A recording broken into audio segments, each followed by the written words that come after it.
Hare Krishna, Sarvane, Hare Krishna Badane. Welcome you to ISKCON Mangaluru, Sri Radha Govinda Temple, Kulai. Na level 1 course માં 18 દિવસમાં 18 અધ્યાય શીખો ભગવદ ગીતાના. અને આ કોર્સ હિઝ ગ્રેસ ના મનિષ્ઠદાસ પ્રભુના અંડર ગાઈડન્સમાં સંચાલિત છે. અને હું દેવલ આજે તમારી સાથે 17th ચેપ્ટર લેવાની છું. તો એના પહેલા આપણે મંગલાચરણ લઈ લઈએ. સો હાથ જોડીને બધા કીધું. ओम अज्ञानतिमिरान्धस्य ज्ञानञ्जनशलाकया चक्षुरुन्मिलितं येन तस्मै श्रीगुरुवे नमः। श्रीचैतन्यमनोभीष्टं स्थापितं येन भूतले स्वयं रूपः कदा मह्यं ददाति स्वपदान्तिकं। वन्देऽहं श्रीगुरुवो श्रीयुतपदकमलं श्रीगुरून् वैष्णवांश्च श्रीरूपं साग्रजातं सहगणा रघुनाथान्वितं तं सजीवं साद्वैतं सावधूतं परिजनसहितं कृष्ण चैतन्य देवं श्री राधा कृष्ण पादान् सहगणा ललिता श्री विशाखान्वितांश्च।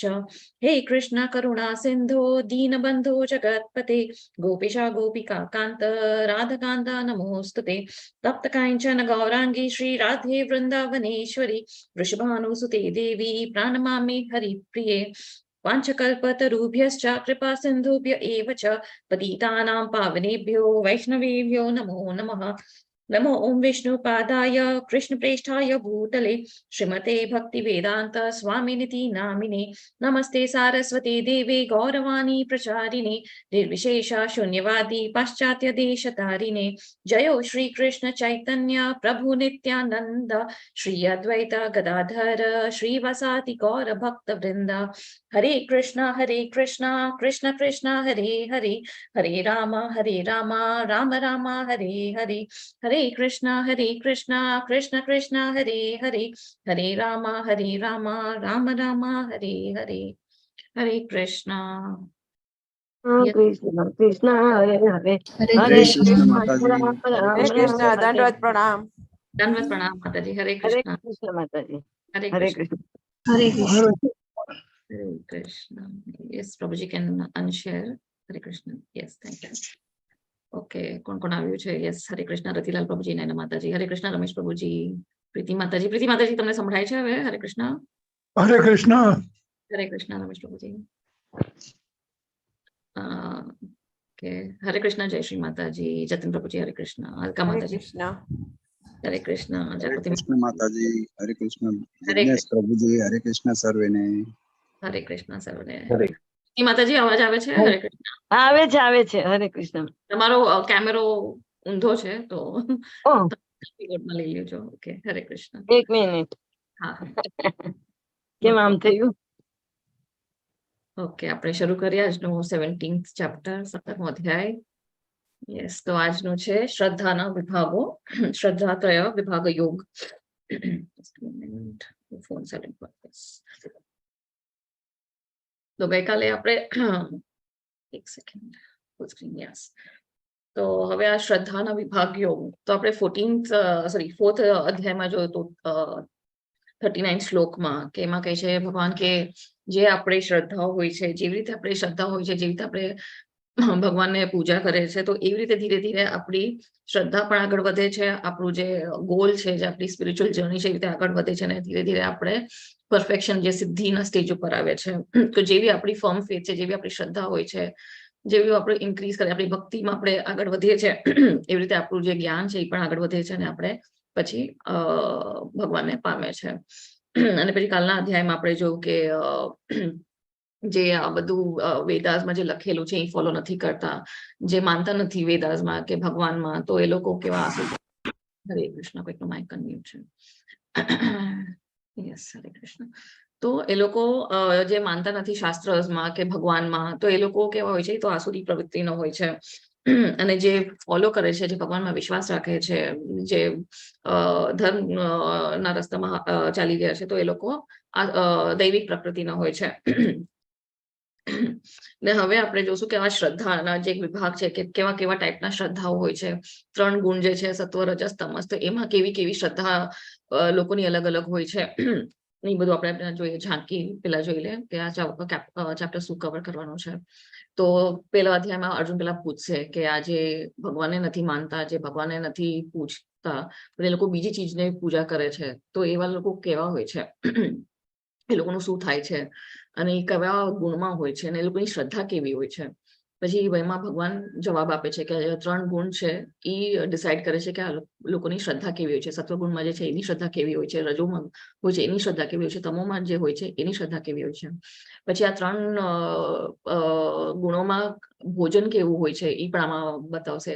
પછી આપણે યજ્ઞ કેવા કરવાના છે 3 ગુણમાં જે હોય છે, તો એવા કેવા યજ્ઞ થાય છે આ 3 ગુણોના અંદર. તપસ્યા કઈ પ્રકારની છે, જે 3 પ્રકારની છે, અને 3 ગુણમાં કેવી કેવી તપસ્યા કરે છે. અને પછી દાન પણ આ 3 ગુણોમાં કેવા કેવા દાનો થાય છે. અને છેલ્લે આવે છે ઓમ તત્સત. તો ઓમ તત્સત શું છે, એનું મિનિંગ શું છે, અને ઓમ તત્સત કેમ કહે છે, કે બધું ભગવાનને જયારે આપણે અર્પણ કરે છે, કોઈ પણ યજ્ઞ કરે છે, તપસ્યા કરે છે, દાન કરીએ છીએ, કે ભગવાનની ભક્તિ કરે છે, તો આપણે આ ઓમ તત્સત કેમ ઉચ્ચાર કરવું જોઈએ, એનો મતલબ શું છે. તો હવે આપણે સ્ટાર્ટ કરીએ પહેલો શ્લોક. તો જેને અનુવાદ વાંચવા હોય પ્લીઝ હેન્ડ રેઝ કરી રાખજો. Yes, thank you so much માતાજી. તો અર્જુન ઉવાચ ये शास्त्रविधिमुत्सृज्य यजन्ते श्रद्धयान्विताः तेषां निष्ठा तु का कृष्ण सत्वम् आहो रजस्तमः. यस प्रीति माताजी, हरे कृष्ण. અનમ્યુટ કરજો. યસ. અર્જુને કહ્યું, હે કૃષ્ણ, જે લોકો શાસ્ત્રોના નિયમોનું પાલન નહીં કરીને પોતાની કલ્પના પ્રમાણે પૂજા કરે છે, તેમની સ્થિતિ કઈ છે? તેઓ સત્વગુણી છે, રજોગુણી છે કે તમોગુણી? હરે કૃષ્ણ. થેન્ક યુ માતાજી. તો અહીંયા અર્જુનનો પેલો પ્રશ્ન છે, શ્લોકનો પહેલો પ્રશ્ન શું છે, કે જે આ વેદાસ નથી માનતા, કે કઈ લોકો શાસ્ત્રોનો નિયમ નથી પાલન કરતા, તો એ લોકો કેવા કહેવાય છે? એ લોકો જેને પૂજા પણ કરે છે, તો એ કયા ગુણમાં હોય છે? રજોમાં હોય છે, કે સત્વમાં હોય છે, કે તમોમાં હોય છે? તો હવે આપણે જોઈએ. હરે કૃષ્ણ માતાજી. Thank you. ઓકે. તો જે આપણે શાસ્ત્ર ના ફોલો કરતા હોય, તો આપણને ખબર છે કે ગઈકાલના ચેપ્ટરમાં જોઈએ શાસ્ત્રને ફોલો નથી કરતા હોય, તો આસુરિક પ્રવૃત્તિનો હોય છે. તો એ લોકો કેવી પૂજા કરે છે, કોની પૂજા કરે છે, અને એ લોકોનું શું થાય છે? તો આપણે જોયું કે આપણા એક્ઝામ્પલ્સ જોઈએ છે કે ઘણા લોકો ભગવાનમાં વિશ્વાસ નથી કરતા, એ લોકોની પૂજાને પણ લોકોની પૂજા કરે છે. હવે આપણે જોઈએ ગોડ ઓફ ક્રિકેટ, તો ગોડ ઓફ ક્રિકેટમાં પણ કોઈને ભગવાન બનાવે છે. ગોડ ઓફ ક્રિકેટ જે સચિન તેંડુલકર, તો એ લોકો એને ગોડ માને છે. એટલે ગોડનું ડેફિનેશન આપણને ખબર છે, ભગવાન એટલે શું છે એનું ડેફિનેશન આપણને ખબર છે. તો પણ આ લોકો આવી રીતે જે શાસ્ત્ર નથી હોતા, તો આવી રીતે ગોડ ઓફ ક્રિકેટ હોય છે. પછી નીચે આપણે જોયું છે સાઉથ ઇન્ડિયામાં આવા મોટા મોટા પોસ્ટર્સ બનાવે છે બધા એક્ટર્સ ના, અને એમાં એ લોકો મોટી મોટી હાર 70 ફૂટની પોસ્ટર્સ હોય છે, એમાં હાર ચડાવે છે, પૈસાના હાર ચડાવે છે, અભિષેક કરે છે દૂધનું આવા પોસ્ટર્સ ના, અને આવા મૂર્તિ બનાવીને આપણે કહીએ છીએ ને આઇડલ વર્શિપ. તો આઇડલ વર્શિપ કોને કહેવાય છે? જે માણસોની જ મૂર્તિ બનાવે છે, માણસો જે લોકો હોય છે, પર્સનાલિટીઝ હોય છે, મોટા મોટા પર્સનાલિટીઝ હોય છે, કે સેલિબ્રિટીઝ હોય છે, એ લોકોની મૂર્તિ બનાવીને એની પૂજા કરે છે. તો એ બધા કયા ગુણમાં આવે છે? કારણ કે એ શાસ્ત્રમાં નથી લખ્યું કે આવા લોકોની પૂજા કરવી જોઈએ, કે આવા લોકોને ભગવાન માનવા જોઈએ. તો અહીંયા આપણને એક ફોટો દેખાય છે. તો આ છે સ્પેગેટી એટલે ખબર છે પાસ્તા જેવું હોય છે, ઇટાલિયન ડિશ છે. અને અહીંયા બાજુમાં મીટ હોય છે, મીટના બોલ્સ હોય છે, નોનવેજ હોય છે. તો એ સ્પેગેટીને પણ ભગવાન માને છે. એવી એક જાત છે જે સ્પેગેટીને ભગવાન માને છે. તો હવે આ સ્પેગેટી તો ખાવાની જ છે, એ પણ નોનવેજ, એને કોણ પૂજા કરવાનું હોય? તો આવા લોકોના ફેથ હોય છે. તો એવા લોકો કયા પ્રવૃત્તિમાં હોય છે, કયા ગુણમાં હોય છે, એ અર્જુનનો ક્વેશ્ચન છે. તો હવે બીજો શ્લોકમાં ભગવાન શું કહે છે? શ્રી ભગવાન ઉવાચ ત્રિવિધા ભવતિ શ્રદ્ધા દેહિનામ સ્વસ્વભાવજા સાત્વિકી રાજસી ચૈવ તામસી ચેતિ તામ શૃણુ. યસ, જય શ્રી માતાજી. હરે કૃષ્ણ. હરે કૃષ્ણ. પૂર્ણ પુરુષોત્તમ પરમેશ્વરે કહ્યું, દેહધારી જીવ દ્વારા પ્રાપ્ત કરાયેલા પ્રકૃતિના ગુણો પ્રમાણે તેની શ્રદ્ધા 3 પ્રકારની હોઈ શકે છે: સત્વગુણી, રજોગુણી તથા તમોગુણી. હવે આ વિશે મારી પાસેથી સાંભળ. હરે કૃષ્ણ. હરે કૃષ્ણ. તો હવે પાછું અહીંયા ભગવાન કહે તચ્છૃણુ. તચ્છૃણુ એટલે સાંભળ. એ કે છે તું સાંભળ, હવે હું શું કહેવાનું છું. એ ઘડે તચ્છૃણુ કે છે એ આપણી માટે, કે આપણે શ્રવણમ કરવાનું છે, આપણે સમજવાનું છે, આપણે સાંભળવાનું છે. તો અહીંયા ભગવાન એને કહે છે કે જે શ્રદ્ધા જે છે એ જે આપણે ગુણમાં આવ્યા છે, જે ગુણમાં આપણે આ બોડી મેળવી છે, સત્વગુણી મેળવી છે કે રજોગુણીમાં મેળવી છે કે તમોગુણીમાં, તો એ પ્રકારે પણ આપણી શ્રદ્ધા હશે. જે પ્રકારમાં આપણને આ બોડી મેળવી છે, આપણી જે આત્મા જે આ દેહમાં આવી છે કે આ બોડીમાં શરીરમાં આવી છે, તો એ પ્રકારની આપણી શ્રદ્ધા પણ હશે. તો એ 3 જાતની છે, સત્વ છે, રજો છે કે તમો છે. તો હવે ભગવાન આઈડેન્ટિફાઈ કરશે કે કેવી છે. તો હવે જે અહીંયા એક આપણને આ ચાર્ટ દેખાય છે, તો સત્વગુણની લોકો કેવા હોય, તો એ લોકો પેલા જ્ઞાન વિશે જાણે કે જ્ઞાન શું છે, શાસ્ત્રોમાં શું લખેલું છે, શેના માટે આપણે ભક્તિ કરવી જોઈએ, તો મુક્તિ માટે આપણે ભક્તિ કરે છે. તો મુક્તિ માટે જે લોકો ભક્તિ કરે છે, છેલ્લે એ લોકોને શું મળે છે? બ્રહ્મન. એટલે બ્રહ્મનનું સેલ્ફ રિયલાઇઝેશન થાય છે. સેલ્ફ રિયલાઇઝેશન પછી આગળ જયારે ભક્તિ કરે છે, તો એ આપણે શુદ્ધ સત્વમાં જાય છે. અને ભક્તિ શુદ્ધ સત્વમાં જયારે આપણે ભક્તિ કરે છે, તો આપણને ભગવાન સાથે આપણે અટેચ થઈએ છીએ, ભગવાનને આપણે પ્રેમ કરે છે, અને કૃષ્ણનો પણ પ્રેમ આપણને મળે છે, અને છેલ્લે આપણને કૃષ્ણ મળે છે. તો એ લોકો ભક્તા કહેવાય. પણ જે સત્વગુણમાં હોય છે, એ લોકોને જયારે બ્રહ્મન રિયલાઇઝેશન થાય, તે લોકો જ્ઞાની કહેવાય છે. પણ જે લોકો રજસ મોડમાં હોય છે, મારો બેકગ્રાઉન્ડમાં કઈ અવાજ આવે છે? સોરી. ઓકે. હા, બહારનો અવાજ છે, સોરી. તો રજસમાં જે હોય છે, જે રજસ ગુણી હોય છે, તો એ લોકો શું કહે છે, એ લોકો સકામ કર્મ કરતા હોય છે. કેમ કરતા હોય છે? કે કામનાની પૂર્તિ કરવા માટે કરતા હોય છે. જે લોકોની ડિઝાયર્સ હોય છે કે પૈસા કમાવા છે, એનો છે, એના કામ હોય છે, વાસના હોય છે, જે બધી ડિઝાયર્સ હોય છે, એને કામ, તો એ કામ સ્ટેજ ઉપર હોય છે. અને એનાથી શું થાય છે? પણ સારું કામ કરે છે કે પુણ્ય કામ કરે છે, તો એનાથી એ લોકોને સ્વર્ગલોક મળે છે. એ લોકોને કામી કહેવાય છે. તો આ 3 પ્રકારના લોકો હોય છે. જે સત્વમાં હોય છે, જ્ઞાની કહેવાય છે. જે રજસમાં હોય છે, કામી કહેવાય છે. પણ જે શુદ્ધ સત્વમાં આવે છે, જે ભગવાનની ભક્તિ કરી રહ્યા છે, શ્રદ્ધા ભાવથી ભક્તિ કરી રહ્યા છે, જ્ઞાનથી ભક્તિ કરી રહ્યા છે, અને પ્રેમ ભાવમાં કરી રહ્યા છે, તો એ લોકોને ભક્ત કહેવાય છે. પણ જે લોકોને જે આપણે પેલા શ્લોકમાં જોયું, જેને કોઈ શ્રદ્ધા નથી, કોઈ ફેથ નથી, તો શું એ લોકોનું કઈ સ્પિરિચ્યુઅલ ડેવલપમેન્ટ થવાનું છે, કે એ લોકો આધ્યાત્મિક રસ્તામાં જવાના છે, કઈ પરફેક્શન મળવાનું છે? એ બધા ક્વેશ્ચન હતા અર્જુનાને. હવે જોઈએ. તો ભગવાન કહે છે, સત્વાનુરૂપ સર્વસ્ય શ્રદ્ધા ભવતિ ભારત, શ્રદ્ધામયોયમ પુરુષો યો યત શ્રદ્ધા સ એવ સહ. યસ, અલકા માતાજી. હરે કૃષ્ણ. હરે કૃષ્ણ. હે ભરતપુત્ર, પ્રકૃતિના વિભિન્ન ગુણો હેઠળ મનુષ્યના અસ્તિત્વ પ્રમાણે તે એક વિશેષ પ્રકારની શ્રદ્ધા વિકસિત કરે છે. જીવે સ્વયં અર્જિત કરેલા ગુણો અનુસાર જ તેને અમુક વિશેષ શ્રદ્ધાયુક્ત કહેવામાં આવે છે. હરે કૃષ્ણ. હરે કૃષ્ણ.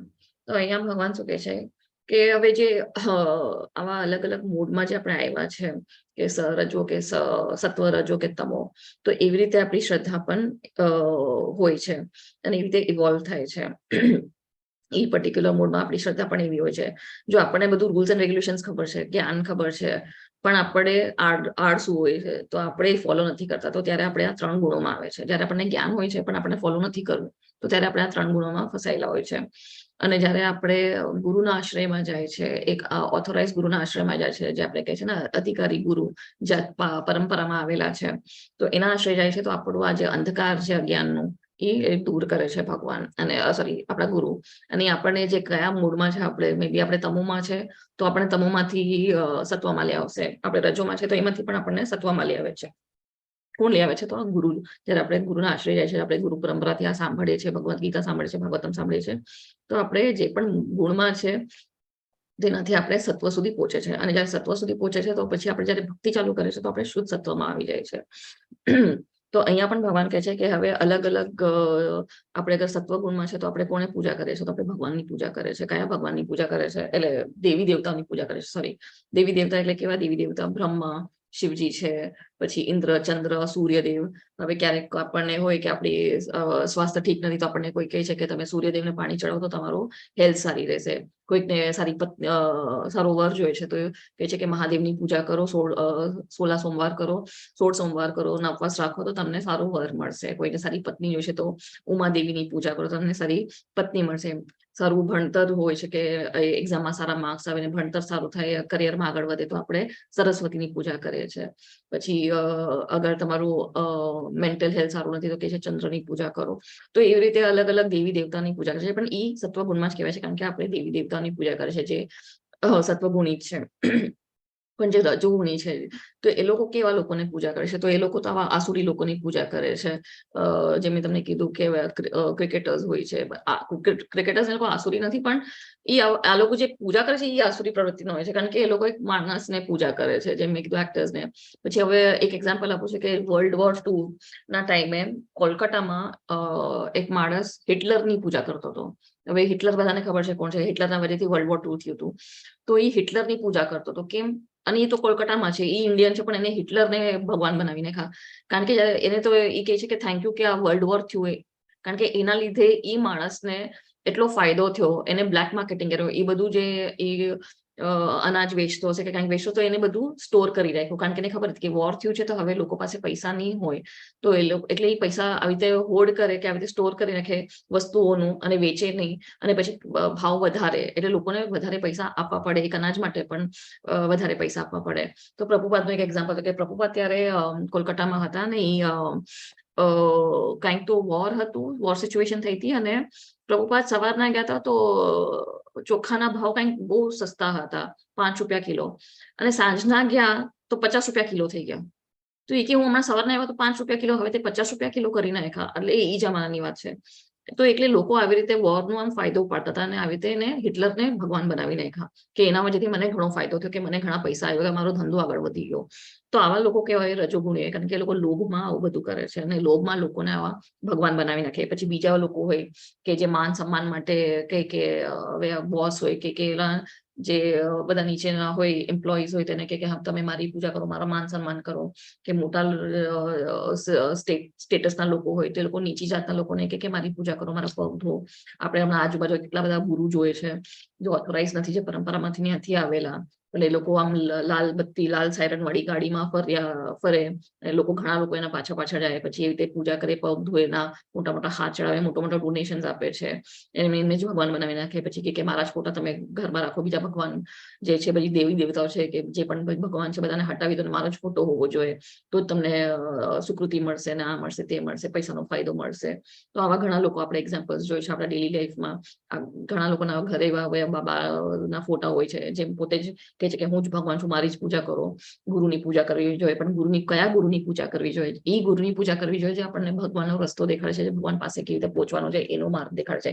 એવા લોકોની, એવા ગુરુઓની જે આપણને ભગવાનનો પ્રેમ કરતા શીખડાવે છે, એવા ગુરુની પૂજા કરવી જોઈએ. એમને કે હું જ ભગવાન છું, મારી જ પૂજા કરો. આજે આપણે શ્રીલા પ્રભુપાદની પૂજા કેમ કરે છે? કારણ કે શ્રીલા પ્રભુપાદે આપણને કૃષ્ણ ભક્તિ શીખડાવી છે, કૃષ્ણ પાસે કેવી રીતે જવાનો છે એ રસ્તો દેખાડ્યો છે. એમ નથી કહેતા કે મને જ ભગવાન માનો ને મારી પૂજા કરો. આ તો ભક્તોનો પ્રેમ છે, ને અહીંયા ભગવાન પોતે કહે છે કે ગુરુની સેવા જ માધવની સેવા છે. પણ કયા ગુરુની? જે ભગવાન પાસે આપણને પહોંચાડે છે એ ગુરુની. એવા ગુરુની નહીં કે બસ હું જ ભગવાન છું, મારી પૂજા કરો અને તમને પૈસા મળશે. તો એ બધા રજોગુણી હોય છે. પછી આવા તમોગુણી કોણ હોય છે? તો હવે આગળ આપણે એક્ઝામ્પલ્સ જોઈએ. સોરી. યજન્તે સાત્વિકા દેવાન યક્ષ રાક્ષસી રાજસાહ પ્રેતા ભૂત ગણાશ્ચૈન્યે યજન્તે તામસા જનાહ. યસ, હેલી માતાજી. હરે કૃષ્ણ. સત્વગુણી મનુષ્ય દેવોને પૂજે છે, રજોગુણી મનુષ્ય અસુરોની પૂજા કરે છે, અને તમોગુણી લોકો ભૂત પ્રેતને પૂજે છે. હરે કૃષ્ણ. તો તમોગુણી લોકો ભૂત પ્રેતને પૂજે છે. તો ભૂત પ્રેતને એટલે એ લોકોને તો જ્ઞાન જ નથી કે આપણે કોની પૂજા કરીએ, શાસ્ત્રોનું કઈ જ્ઞાન નથી. તો એ લોકો આવા ભૂત પ્રેતની પૂજા કરે. પછી કોઈ તો કબરની પૂજા કરે છે. આપણને ખબર છે કઈ પ્રવૃત્તિના લોકો કબરની પણ પૂજા કરે છે. અને ઘણા લોકો તો બ્લેક મેજિક આપણે કહે છે ને, અંધવિશ્વાસ, ઓલું શું કહેવાય, કાળા જાદુ, એવા બધા તંત્રિક મંત્રીઓ જે હોય ને, તાંત્રિક લોકો એવી પૂજા કરે છે. પછી કોઈ અહીંયા ફોટો દેખાડે છે વૃક્ષ, તો વૃક્ષમાં કેમ પૂજા કરે છે? તો આવા વૃક્ષમાં બધા ભૂત પ્રેત, જે વૃક્ષમાં ખબર પડે કે આવામાં ભૂત પ્રેત છે, તો એ વૃક્ષની પૂજા કરે, ત્યાં લોકો બલિ ચડાવે. આવી બધી અથવા તમોગુણી લોકો હોય છે. અહીંયા જો સત્વગુણી લોકો ભગવાનની પૂજા કરે છે, દેવી દેવતાઓની પૂજા કરે છે, તે શિવજીને અર્ચના કરે છે, પૂજા કરે છે. અને અહીંયા આ બધા મોટા મોટા માણસો, રાજાઓ હોય કે ઇમ્પોર્ટન્ટ પર્સનાલિટી, તો એવી પૂજા કરે છે. જેમ મેં કીધું, ઓલો માણસ હિટલરની પૂજા કરતો હતો. પછી નીચે આપણે જોઈએ સાઉથ ઇન્ડિયામાં જે બધા ફેન્સ હોય છે એક્ટર્સના, તે લોકો એક્ટર્સની પૂજા કરે છે કારણ કે એ મોર ઇમ્પોર્ટન્ટ પર્સનાલિટી હોય છે. તો એવા ઘણા લોકો આવી એ આ બધા રજોગુણી હોય છે અને તમોગુણી લોકો ભૂત પ્રેત કે આવા કાળા જાદુ કરે અને કબ્રની પૂજા કરે તો એ બધા તમોગુણી કહેવાય છે. અને જે માણસ ભગવાન શ્રી કૃષ્ણની પૂજા કરે છે તો એ શુદ્ધ સત્વમાં હોય છે કારણ કે એ પ્યોર ભક્તિ કરે છે બધું ભગવાન માટે કરે છે અને એ ભગવાનની ભક્તિ કરે છે એકદમ દિવ્ય હોય છે એ ભક્તિ અને કઈ પોતા માટે કઈ નહીં પોતાના બેનિફિટ માટે નથી કરતા. જયારે દેવી દેવતાની પૂજા કરે છે એ પોતાના બેનિફિટ માટે કરે છે કે કઈ મને મળે. આપણે કહે છે ને હવે ભગવાન મારી કામના પૂરી કરો તો હું તમને 100 નારિયેળ ચડાવીશ ને 100 લાડુ ચડાવીશ ને તમારો અભિષેક કરીશ. તો એ બધું આપણે કામના પૂર્તિ માટે કરે છે. ગીવ એન્ડ ટેક રિલેશનશીપ હોય છે એ દેવી દેવતા સત્વગુણમાં છે પણ એ ગીવ એન્ડ ટેક રિલેશન છે ભગવાન સાથે. પણ અહીંયા જયારે કૃષ્ણની આપણે પૂજા કરે છે તો કોઈ કામના માટે નથી કરતા. એ એકદમ શુદ્ધ સત્વ સ્ટેટમાં હોય છે. એ એકદમ દિવ્ય સ્ટેટમાં હોય છે. એ ગુણાતીત હોય છે. કોઈ 3 ગુણોમાં આવતું નથી.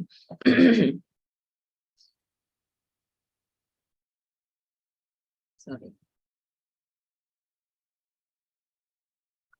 યસ મનીષા માતાજી. હરે કૃષ્ણ. હરે કૃષ્ણ. જે લોકો દમ તથા અહંકારને તાબે થઈને શાસ્ત્ર વિરુદ્ધ કઠોર તપ તથા વ્રત કરે છે, જેઓ કામ વાસના તથા આસક્તિ દ્વારા પ્રેરિત થાય છે, જેઓ મૂર્ખ છે અને જેઓ શરીરના ભૌતિક તત્વોને તથા શરીરમાં રહેલા પરમાત્માને કષ્ટ આપે છે, તેઓ અસુર કહેવાય છે. હરે કૃષ્ણ. હરે કૃષ્ણ. તો ગઈકાલના પણ આપણે ચેપ્ટર જોયું કે અસુરિક ક્વોલિટીઝ વાળા કેવા હોય છે. તો અહીંયા હવે કહે છે કે જેવી આ લોકો તપસ્યા કરે છે, આ લોકો કેવી તપસ્યા કરે છે હવે અસુરી લોકો, તો એ લોકો પોતાના શરીરને હાનિ પહોંચાડે છે. હવે અહીંયા આપણે કેટલા બધા એક્ઝામ્પલ જોઈએ છે કે પોતાની બોડીને ટોર્ચર કરે છે અને શેના માટે કરે છે? પોતાના ઘમંડ માટે, ગૌરવ માટે, કે ઈગો, એક પ્રાઇડ આવી જાય લોકો માટે. અને એ બધું શેના માટે? કામના પૂર્તિ માટે જોઈએ છે. પોતાના કામના જે હોય છે એ પૂર્તિ માટે લોકો કરે છે. જે આસક્તિ હોય છે લોકોને એના માટે કરે છે. એવા કેવા કહે છે ભગવાન પોતે જ કે છે એવા લોકો મૂર્ખ હોય છે જે પોતાને ટોર્ચર કરે છે, પોતાની બોડીને એ લોકો આવી રીતે ટોર્ચર કરે છે. તો અને એ લોકોના અંદર પણ પરમાત્મા છે. પરમાત્મા બધાના અંદર છે. તો પરમાત્માને પણ એ લોકો દુઃખ પહોંચાડે છે, કષ્ટ પહોંચાડે છે. તો હવે આપણે એક્ઝામ્પલ જોયું રાઈટ હેન્ડ સાઈડમાં. કોઈને યાદ છે આ કયું એક્ઝામ્પલ છે આ પિક્ચરમાં? આ કોણ છે અને આ કોની તપસ્યા કરી રહ્યા છે? આપણે પેલા પણ ચેપ્ટરમાં આવ્યું હતું. અનમ્યુટ કરીને બોલજો. હરે કૃષ્ણ માતાજી. મને યાદ છે પ્રભુજી માતાજી. ભસ્માસુર. હા, હરે કૃષ્ણ. હિરણ્યકશિપુ. હા, હિરણ્યકશિપુ. હિરણ્યકશિપુ. તો આ હિરણ્યકશિપુ છે જેને કેટલા આગળ આવશે ને સ્ટોરી. તો 33,000 વર્ષ સુધી એને શું કરી? તપસ્યા કરી. બ્રહ્માજીની તપસ્યા કરી. શેના માટે કરી? 33,000 વર્ષ સુધી. મેં કીધું ને પગના 2 અંગૂઠા ઉપર ઉભા રહીને હાથ ઊંચા કરીને 33,000 વર્ષ સુધી બ્રહ્માજીને તપસ્યા કરી. શેના માટે? એક વરદાન માટે કે અમર થઈ જાય છે. પણ 100 વર્ષ પણ ના જીવી શકો. 100 વર્ષના અંદર જ નરસિંહદેવ આવીને એનું વધ કરે છે. તો 33,000 એને વેસ્ટ કર્યાના વર્ષો અને 100 વર્ષના અંદર જ એનું વધ થઈ જાય છે, નાશ થઈ જાય છે. પછી અહીંયા નીચે કોણ છે? આ વચ્ચેલું રાવણ છે. રાવણ કૈલાસ ઉપાડવાની કોશિશ કરે છે.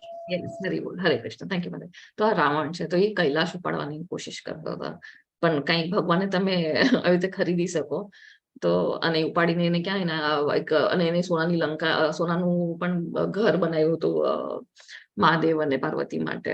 તો તમે કઈ આવી રીતે ભગવાને તમે કઈ ખરીદી ના શકો. તો આ બધું શું છે? આ બસ દેખાડો છે કે જો હું કેટલો શક્તિશાળી છું, કેટલો આ છું.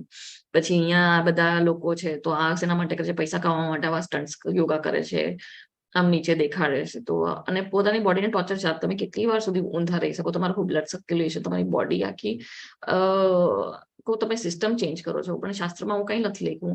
ઘણા લોકો તો આગળ આવશે.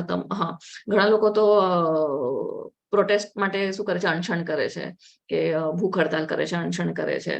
કે અમારે હવે પોલિટિકલ આપણે જોયું તો વચ્ચે પોલિટિકલ રીઝન્સ માટે કોઈ પોતાનો બિલ પાસ કરવો હોય, લોકપાલ બિલ આપણે એક્ઝામ્પલ લીધો તો ત્યારે કેટલા અનશન થતા હતા. કોણ અનશન કરતું હતું નામ નથી લેવું, પણ આવી રીતે અનશન. પણ અહીંયા શાસ્ત્રમાં લખ્યું છે કે તમે ઉપવાસ રાખો, પણ કોની માટે ઉપવાસ રાખો? ભગવાન માટે ઉપવાસ રાખો. ગઈકાલે એકાદશી હતી તો એકાદશીનો મતલબ શું છે?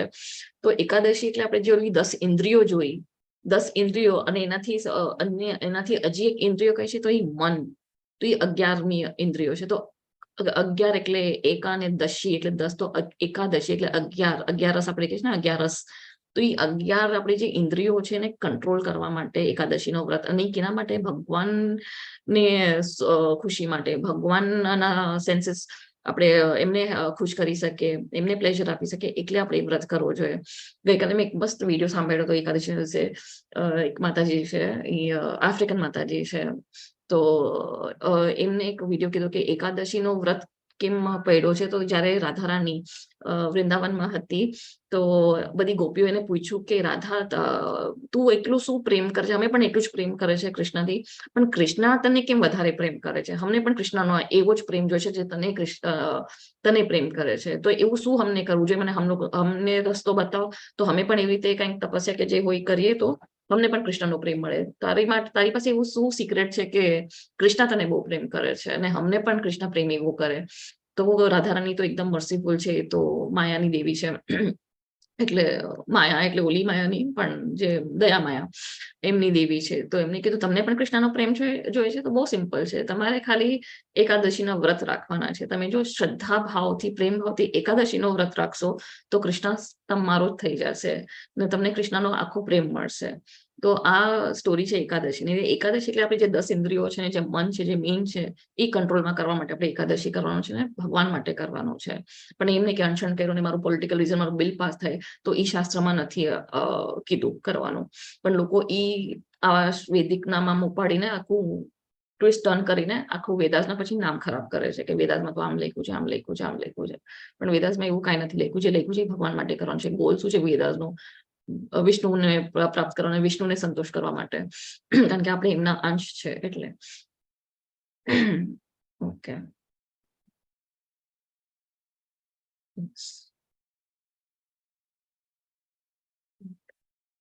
યસ. બીજા પણ હાથ ઊંચા છે. એક મિનિટ. ઓકે, યસ પ્રીતિ માતાજી, હરે કૃષ્ણ. તમે 8મો લઈ લેજો અનુવાદ પછી.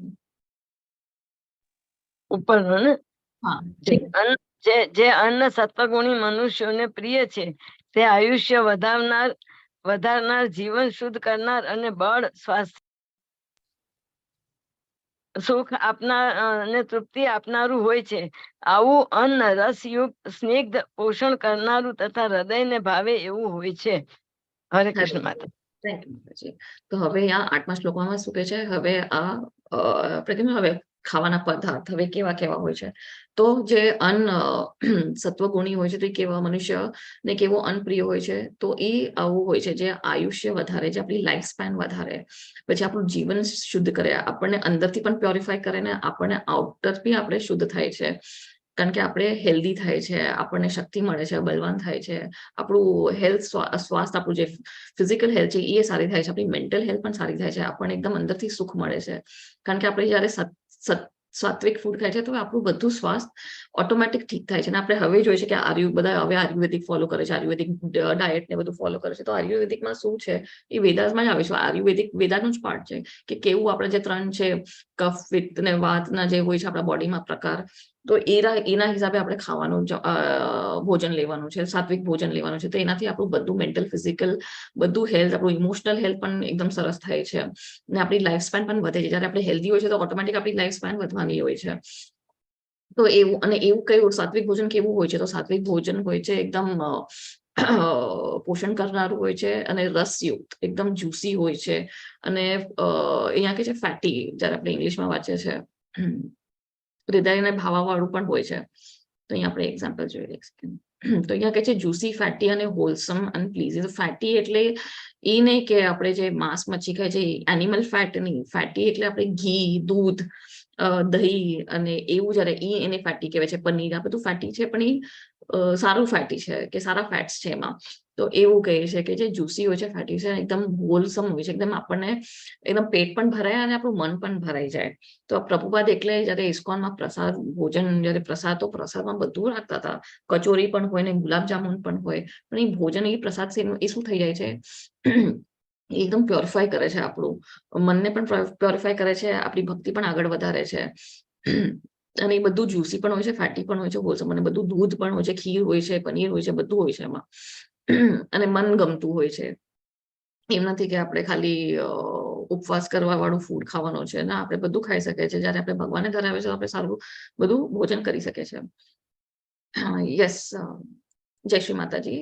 8.9 સોરી 17.19. હરે કૃષ્ણ. અતિશય કડવું, ખાટું, ખારું, ગરમ, તીખું, લુખું તથા બળતરા કરનારું અન્ન રજોગુણી મનુષ્યને પ્રિય હોય છે.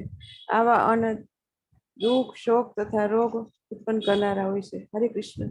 હરે કૃષ્ણ.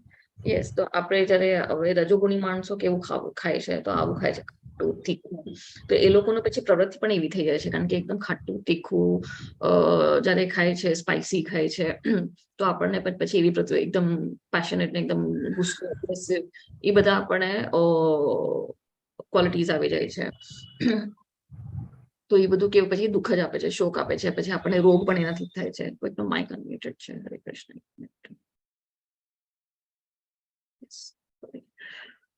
તો એનાથી આપણને રોગ ને બધું ઉત્પન્ન થાય છે. જયારે આપણે ખાટું તીખું ખાય છે તો પછી કેવી કેવી પ્રોબ્લેમ્સ થાય છે, ઇનડાઇજેશન થાય છે, એવા બધા બ્લોટિંગ ઇશ્યુઝ થાય છે, અને ઘણા લાંબી લાંબી બીમારીઓ પણ થાય છે.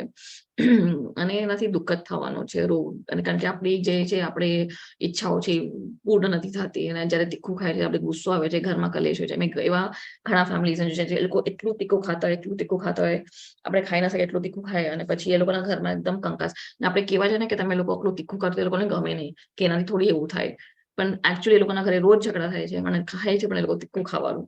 એટલે આ એકદમ લાઈવ એક્ઝામ્પલ છે મારા આજુબાજુ. તમારા આજુબાજુ પણ એવું હશે કે તમને ખબર હશે કે જે બહુ સ્પાઇસી ખાય છે અને એ લોકોને હંમેશા કંઈક ને કંઈક પ્રોબ્લેમ્સ હોય છે લાઈફમાં. તો આ બધું શાસ્ત્રમાં પોતે ભગવાન કહે છે ને એ એકચ્યુઅલ ટ્રુથ છે. યસ, વેલકમ માતાજી. હરે કૃષ્ણ. 3 અનુવાદ લઈ લેજો. હરે કૃષ્ણ. ભોજન કરવાના 3 કલાક પહેલા રાંધેલું, સ્વાદહીન, બગડેલું તથા દુર્ગંધ મારતું, એઠું તથા અસ્પૃશ્ય વસ્તુઓનું બનેલું ભોજન એવા લોકોની પ્રિય હોય છે કે જેઓ તમોગુણી છે. હરે કૃષ્ણ. હરે કૃષ્ણ.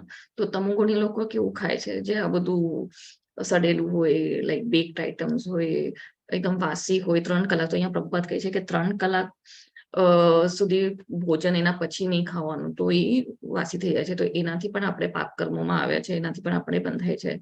તો એક ઝેર જેવું જ થઈ જાય છે. એટલે આપણે જયારે વાસી ખાવાનું ખાય છે, ફ્રીજમાંથી કાઢેલું ખાય છે, ઠંડુ ખાય છે, કે જેમાં કઈ રસ નથી, જે આપણે અહીંયા કહે છે જે આપણે સ્પર્શ ના કરી શકીએ, એટલે જે નોનવેજ આઇટમ્સ પણ હોય છે. હવે અહીંયા જો તમને આ વિડીયોમાં દેખાય છે કે નહીં? એક સેકન્ડ. ઓકે, હમણાં દેખાતું જયારે મેં સ્લાઇડ્સ જોતી હતી અહીંયા કંઈક આવે તે લાઈવ ખાય છે. આપણે ચાઇનામાં લાઈવ બેટ અને બધું લાઈવ બધું ગંધારું આ લોકો ખાય છે.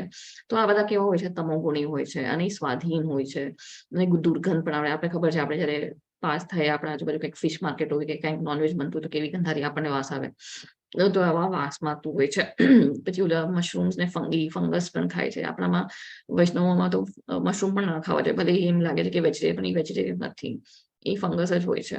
તો એ બધું આ તમોગુણી લોકો હોય છે. અને રજોગુણી આવું નોનવેજ ખાય, માંસ મચ્છી ખાય, તો એટલે એ લોકો એકદમ એગ્રેસિવ થાય અને એકદમ ગુસ્સાવાળા થાય. કેમ થાય? કારણ કે જયારે તમે નોનવેજ જયારે તમે બકરાને કાપો છો કે કંઈક માંસને પશુને કાપો છો, તો એની જે પ્રવૃત્તિ છે, એને ગુસ્સો હશે, એને ડર હશે, એને જે બધું હશે, એ બધા ઇમોશન્સ એમાં આવે છે, અને એ જ તમારા અંદર જાય છે જયારે તમે નોનવેજ ખાઓ છો. એટલે તમારી પ્રવૃત્તિ પણ એવી જ ગુસ્સાવાળી હોય છે, એકદમ એગ્રેસિવ હોય છે.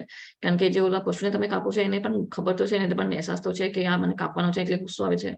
તો તમે જે ખાઓ છો, એ જે ક્વોલિટીઝ તમે જે ચીજની ખાઓ છો, હવે આપણે બહારનું પણ ખાય છે ખાવાનું, બહારનું જયારે મંગાવે છે તો એ બહારનો જે માણસ જે પકાવે છે એ કયા પ્રવૃત્તિથી બનાવે છે, એને કઈ ઝઘડો થયો છે કોઈના સાથે, એના બોસે એને ખીજાણો હશે તો એ ગુસ્સામાં બનાવે છે, કાં તો એને કોઈક વાસના હશે, કોઈક સ્ત્રીની યાદ આવતી તો એ વાસનાના હિસાબે.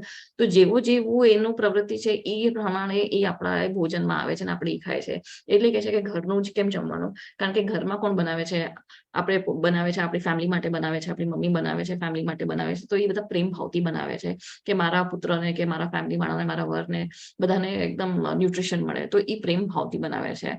અને જયારે આપણે ભગવાન માટે બનાવીએ છીએ તો આપણે ભગવાન માટે શ્રદ્ધા ભાવથી બનાવે છે. આપણે જયારે મંત્રનો જાપ કરે છે, હરે કૃષ્ણનો મંત્રનો જાપ કરે છે, આપણે એકદમ બધું શુદ્ધ રીતે બનાવે છે કે અને આપણે ચાખતા નથી, એઠું ના કરવું જોઈએ જમવાનું ને, એકદમ ક્લેનલીનેસ હોય છે. આપણો ભાવ એકદમ શુદ્ધ હોય છે કે ભગવાનને ભાવશે કે નહીં, આપણે ઈ ભાવમાં બનાવે છે કે ભગવાન માટે હું આ બનાવે. જેમ આપણે કોઈ મહેમાન આવે ત્યારે કેવું બધું બનાવે, મારા મહેમાન આ ભાવશે કે નહીં, એવી રીતે આપણે જયારે ભગવાન માટે બનાવે છે તો ઈ ભાવ એકદમ પ્રેમ પૂર્વક હોય છે, એકદમ શ્રદ્ધાપૂર્વક હોય છે અને એકદમ પોઝિટિવિટી, તો બધું પોઝિટિવિટી જાય છે એમાં જયારે આપણે ભોગ બનાવવાની પ્રિપેરેશન કરે છે. એકદમ ક્લેનલીનેસ થી કોઈ આપણે એઠું છાકવાનું નહીં ને બધું એકદમ વ્યવસ્થિત ને બધું નીટ એન્ડ ક્લીન. જે ભગવાનના વાસણો હોય છે એ પણ અલગ હોય છે, ભોગ ધરાવવાના વાસણ અલગ હોય છે. તો અને જયારે આપણે મંત્રથી આપણે જયારે ભોગ ચડાવીએ છીએ અને જયારે લે છે તો પ્રસાદ ગ્રહણ કરે છે મંત્રથી કરે, તો એ બધું પ્યોરિફાય થાય છે, આખું એન્ટીસેપ્ટિક થઈ જાય છે, તો એ આપણને પ્યોરિફાય કરે છે. તો એવી રીતે સત્વ ફૂડ એવી રીતે હોય છે. પણ જે રજો ફૂડ હોય છે, કયા મનથી કયા ભાવથી જે ખાતા હશે બનાવતા હશે, નોનવેજ ને એ બધું રજોગુણીમાં હોય છે. તમોગુણીમાં તમે જોયું આ બધા ચીઝ ને બધા, એટલે બધા વાસી વાસી ચીઝ કઈ ને બધી જૂની જેટલું જૂનું ખાવ એટલું સારું. આલ્કોહોલ હોય છે, જેટલી જૂની તમે પીવો એટલી સારી, એવું બધું. તો આ બધું એ અહીંયા તમોગુણીમાં કહેવાય છે.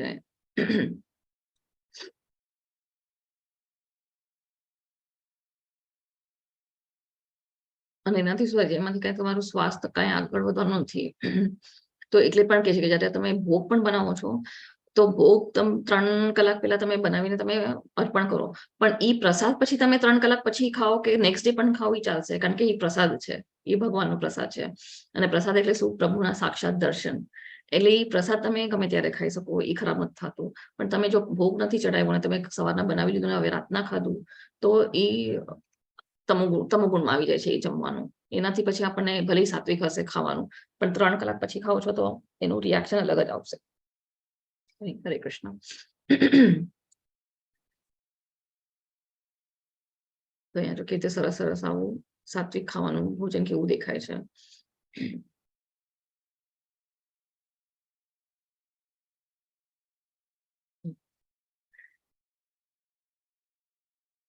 હરે કૃષ્ણ.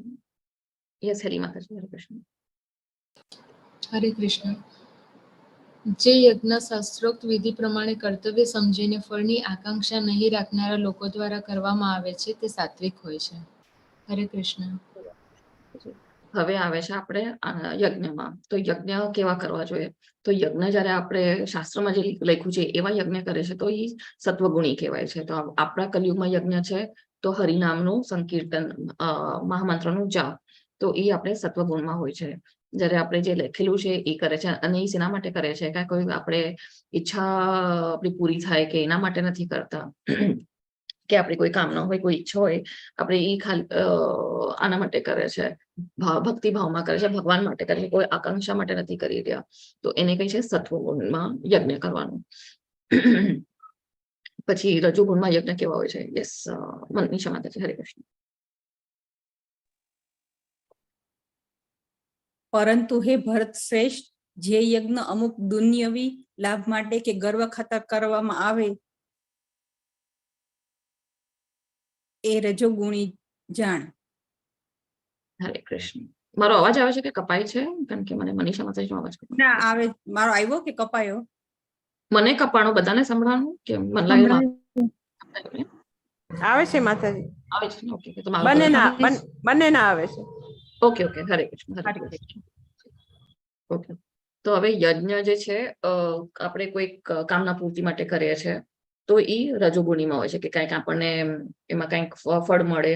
કાં તો લોકો હવે શું કરે છે કે હું મારા ફ્રેન્ડ એટલો મોટો યજ્ઞ કર્યો છે, હવે હું એને દેખાડવા માટે હું એનાથી મોટો પંડાળ કરીશ, એનાથી મોટો હું માતાની ચોકી રાખીશ. તો એવા સિમ્બલ સ્ટેટસ માટે જે યજ્ઞ કરતા હોય છે તો એ બધા રજોગુણી કહેવાય છે. અને કોઈ કામના પૂર્તિ માટે કરે છે, મારું કંઈક સારું થાય એટલે હું હવન કરું.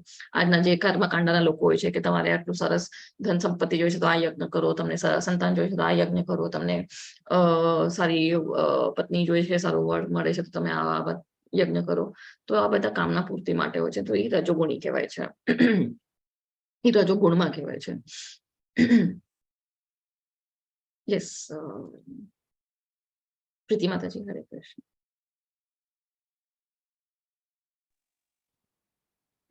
જે યજ્ઞ શાસ્ત્રોક્ત નિર્દેશોની ઉપેક્ષા કરીને પ્રસાદ વહેંચ્યા વિના વેદ મંત્રોના ઉચ્ચાર વગર, પુરોહિતની દક્ષિણા આપ્યા વિના અને શ્રદ્ધા વગર કરવામાં આવે છે તાપસી યજ્ઞ કહેવાય છે. હરે કૃષ્ણ. યસ. તો હવે શું કહે છે અહીંયા કે કોઈને જે શાસ્ત્રોનું કઈ જ્ઞાન નથી અને ખાલી એના માટે યજ્ઞ કરે છે, બસ જેનું કઈ શાસ્ત્રોનું કઈ જ્ઞાન નથી, પ્રસાદ નથી આપી રહ્યા, કે વૈદિક મંત્રો નથી ઉચ્ચારી રહ્યા, અને બરાબર દક્ષિણા નથી આપી રહ્યા જે પુરોહિતો હોય છે, જે બ્રાહ્મણો હોય છે, તો આ બધું તમોગુણી કહેવાય છે. તો અહીંયા આ કોનો ફોટો છે લેફ્ટમાં? કોને ખબર છે? માતાજી એક આન્સર આપ્યો હતો પેલા, શંકર ભગવાન અને ભસ્માસુર. શંકર ભગવાન અને ભસ્માસુર. તો ભસ્માસુરે શું કર્યું? ભસ્માસુરે ઘણા વર્ષોથી તપસ્યા કરી શિવ ભગવાનની, તો પછી છેલ્લે કંટાળી ગયા શું કીધું કે હું હવે મારું ગળું કાપી લઈશ, તમે મને દર્શન નહીં આપો તો. એવી ધમકી આપી, અને શિવ બાબા તો ભોલેનાથ કહેવાય છે, તો એ આવી ગયા અને એને કીધું કે ચલ તારી તપસ્યાથી હું પ્રસન્ન થયું, તને શું જોઈએ છે? તારું ગળું નહીં કાપ મારી માટે, તો તને શું વરદાન જોઈએ છે? તો કે તો એને શું કીધું? એને તો પાર્વતી માતા જોતી હતી, તો એને કીધું કે હું જેના પણ માથા ઉપર હાથ રાખીશ તો એનું એ ભસ્મ થઈ જશે તરત જ. તો શિવજી તો ભોલેનાથ છે, એને કીધું તથાસ્તુ. પછી એને વિચાર આવ્યો કે હવે મને તો પાર્વતી માતા પત્ની તરીકે જોઈએ છે, તો એને વિચાર આવ્યો કે હવે હું શિવ ભગવાન ઉપર જ હાથ રાખી દઉં, અને ભગવાન તો ભોલેનાથ છે, હવે એ પાછું વરદાન લઈ ના શકે, એકવાર આપી દીધો તો ભગવાન તો ભાઈ પાર્વતીજીને લઈને એવી જગ્યામાં છુપવા માંડ્યા જ્યાં ભસ્માસુર આવી ના શકે. અને વિષ્ણુ ભગવાન આ બધું જોઈ રહ્યા હતા, તો એટલે એમને બચાવવા આવ્યા. કયા રૂપમાં બચાવવા આવ્યા કોઈને યાદ છે? મોહિની સ્વરૂપ. યસ, હરી બોલ. તો એ મોહિનીનો રૂપ ધારણ કરે, અને મોહિની એટલે શું? બહુ મોહિત કરી જાય એવી. તો મોહિની સ્વરૂપ તો એટલું બ્યુટીફુલ સ્વરૂપ છે. કૃષ્ણ ભગવાન સ્વયં કૃષ્ણ ભગવાન જ છે, પણ એ મોહિનીનું રૂપ ધારણ કરીને આવ્યા. તો મોહિનીને જોઈને તો ભસ્માસુર પાર્વતીજીને ભૂલી ગયા, હવે એને મોહિની જોતી હતી.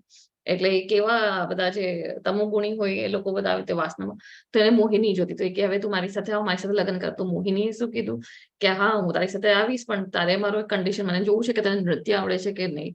તો તું નૃત્ય કરીને દેખાડ તો હું જોઈશ, તને આવડે છે તો હું તારી ભેગી આવી જઈશ. તો હું જેવા હું મુદ્રા કરું તારે એવા મુદ્રા મારે ફોલો કરવાના છે. તો મોહિની નૃત્ય કરવા માંડી, આવો પોઝ આપે, આવી મુદ્રા કરે, અને ભસ્માસુર એને કોપી કરતો અને એકદમ મોહિત થઈ ગયો. મોહિનીના રૂપમાં જેટલું મોહિત થઈ ગયો, એકનો મગ્ન થઈ ગયો કે એને ધ્યાન જ ના આવ્યું કે છેલ્લે મોહિનીએ એનો હાથ પોતાના માથા રાખ્યો, અને ભસ્માસુરે એને કોપી કરવા ગયો, અને શું થયું? અંત એનું ત્યાં જ ભસ્મ થઈ ગયો. તો એનું વરદાન એના ઉપર જ ભારી પડી ગયો. તો એ આ બધા જે આવા યજ્ઞ કરે કે આવી તપસ્યા કરે છે, તેનું શું થાય છે?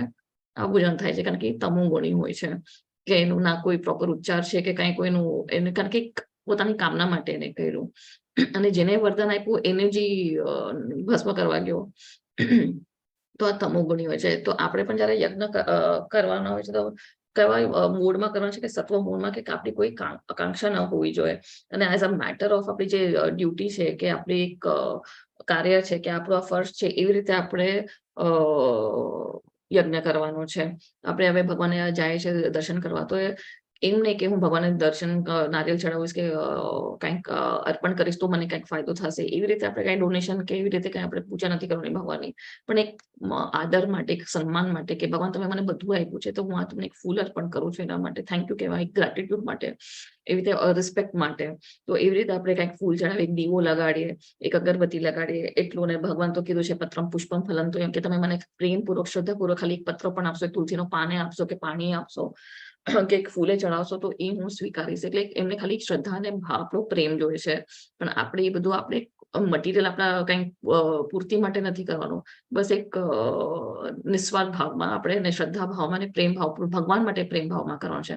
ઘણા લોકો કહે છે કે ઇસ્કોનમાં તો આટલું બધું ફોલો કરવાનું છે, રૂલ્સ એન્ડ રેગ્યુલેશન્સ ને આ ને તે, કાંદા લસણ છોડી દેવાના છે, ચા કોફી છોડી દેવાની છે, આવું બધું થોડી ચાલે, આ આપણાથી ના થાય, અને થોડી ભક્તિ કહેવાય. પણ જયારે આવું વિચારે છે, તો આપણે એના માટે વિચારે છે કે આપણે પોતા માટે વિચારે, કે આપણી પોતાની સેન્સીસ આપણે સેટિસ્ફાઈ નહીં કરી શકીએ, પણ આપણે એમ સમજીએ કે આ ભગવાન માટે હું કાંઈ પણ કરી શકું છું, કે ભગવાનને જે ભગવાનને ખુશી મળે, કે ભગવાનને જે આનંદ આવશે, એના માટે હું કાંઈ પણ કરતો, એ આપણને એ ટોર્ચર પણ નહીં લાગે, કારણ કે આપણે એ શુદ્ધ ભાવમાં કરી રહ્યા છે, એ ભક્તિ ભાવમાં કરી, પ્રેમ ભાવમાં, શ્રદ્ધા ભાવમાં કરી રહ્યા છે. પણ જયારે આપણને લાગે આ બધું છોડવું પડશે, આ બધું કરવું પડશે, તો એ આપણે પોતા માટે વિચારીને આપણે કરીએ છીએ, તો એ ભાવ આવતો નથી ભગવાન માટે. તો કોઈ આપણે પોતાના માટે નથી કરવાનું, આપણે ભગવાનના આનંદ માટે કરવાનું છે, અને as a matter of respect અને ડ્યુટી, તો ત્યારે એ શુદ્ધ સત્વ ને સત્વમાં કે ગણાય છે. દેવ દ્વિજ ગુરુ પ્રાજ્ઞા પૂજનમ શૌચમાર્જવમ બ્રહ્મચાર્યમ અહિંસા ચ શરીરમ તપ ઉચ્યતે. યસ, અલકા માતાજી, હરે કૃષ્ણ. હરે કૃષ્ણ. પરમેશ્વર, બ્રાહ્મણો, ગુરુ તથા માતા પિતા જેવા વડીલોની પૂજા કરવી અને પવિત્રતા, સરળતા, બ્રહ્મચર્ય તથા અહિંસાનું પાલન કરવું એ શારીરિક તપ કહેવાય છે. હરે કૃષ્ણ. હરે કૃષ્ણ. હવે અહીંયા આવે છે તપશ્ચર્યાના 3 ટાઈપ્સ. તો પેલા આવે છે શારીરિક તપસ્યા. તો શારીરિક તપસ્યામાં શું કહે છે કે જ્યારે આપણે જે શરીર છે એને આપણે કેવી રીતે પ્યોરિફાય કરીને આપણે ભક્તિમાં લગાડી શકીએ. તો પેલા તો આપણે ભગવાનની પૂજા કરીએ છીએ, પછી આપણે બ્રાહ્મણોની પૂજા કરીએ છીએ, આપણા ગુરુની પૂજા કરે છે, આપણા માતા પિતાની પૂજા કરે છે, આપણા જે વડીલો છે ઘરમાં એની પૂજા કરે છે. તો એ આપણે સ્વચ્છતાથી અને એકદમ સિમ્પ્લિસિટી જે કહેવાય છે એકદમ સાધારણ રીતે, અને જયારે આપણે બ્રહ્મચાર્યનું પાલન કરે છે અને અહિંસા, તો એ સત્વગુણ કહેવાય છે. એ સત્વગુણમાં આપણે શરીરની તપસ્યા કરી રહ્યા છે એવું કહેવાય છે. તો હવે અહીંયા આપણે ગઈકાલે આ બધા પોઈન્ટ્સ જોયા હતા, અહિંસાના જોયા હતા, બ્રહ્મચારીના પોઈન્ટ્સ જોયા હતા, સેન્સ કંટ્રોલના પોઈન્ટ્સ જોયા હતા. તો આ બધું શું છે? આ બધો શરીરની તપસ્યા છે.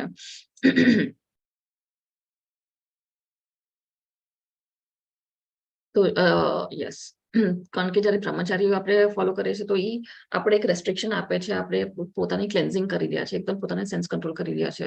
તો દેટ ઇઝ એટલે કહેવાય છે કે જે આપણે વર્ણાશ્રમ જોયું હતું, તો પેલા 25 વર્ષે કીધું છે કે મનુષ્ય બ્રહ્મચારી રહેવું જોઈએ. તો એ એક તપસ્યા છે. પછી ગ્રહસ્થમાં પણ કીધું છે, જે આપણે ગઈકાલે જોયું કે તમારે સંતાન કેવી કરવાની છે, તો ખાલી કૃષ્ણ કોન્શિયસ માટે, પોતાના આનંદ માટે નથી આપણે ભોગ ભોગવવાનું. તો એ પણ એક તપસ્યા જ છે. એ ગ્રહસ્થ આશ્રમની તપસ્યા છે. તો એ રીતે બોડીની તપસ્યા આ બધી રીતે હોય છે. જયારે આપણે પૂજા કરીએ છીએ, ભગવાનની પૂજા કરીએ છીએ, આપણા વડીલોની પૂજા, ગુરુની પૂજા, તો એનાથી આપણે બોડી પણ ક્લેન્ઝિંગ થાય છે, આપણું માઇન્ડ ક્લેન્ઝિંગ થાય છે.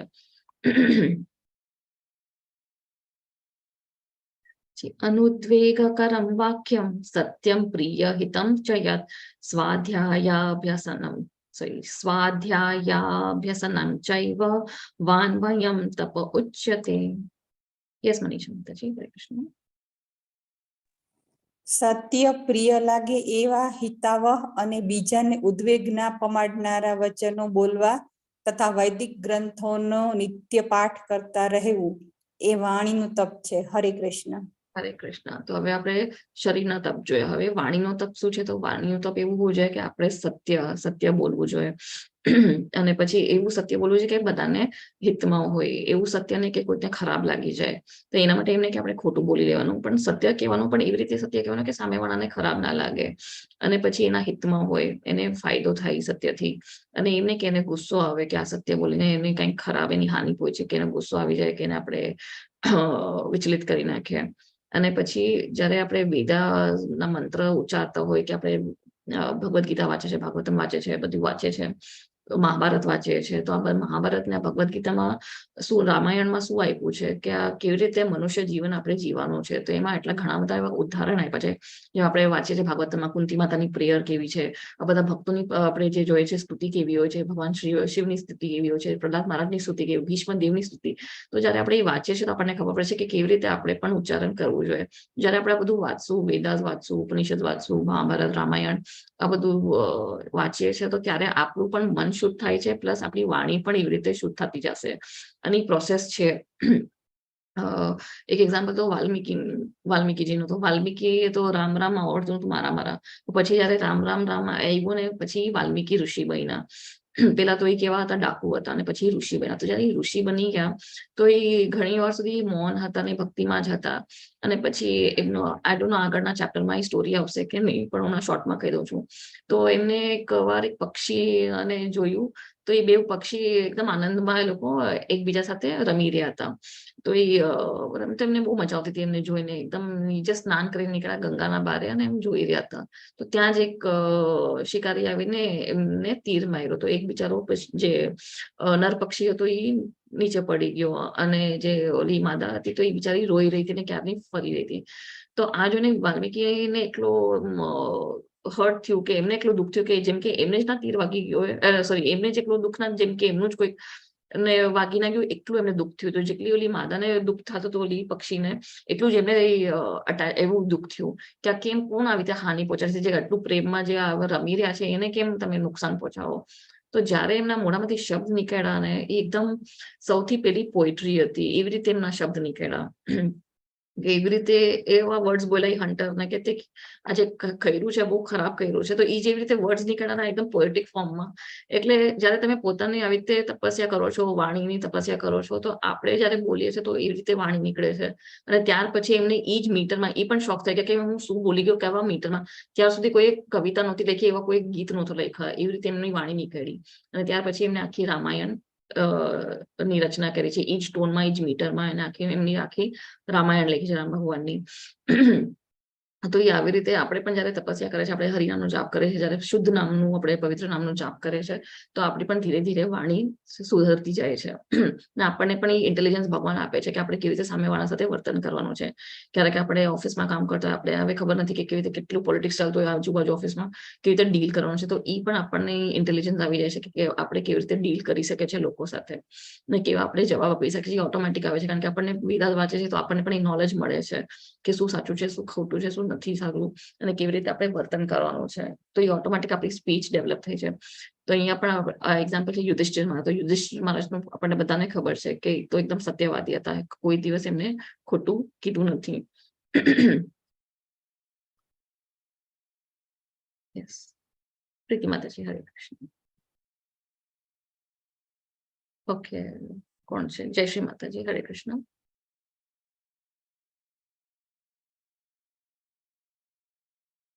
હરે કૃષ્ણ.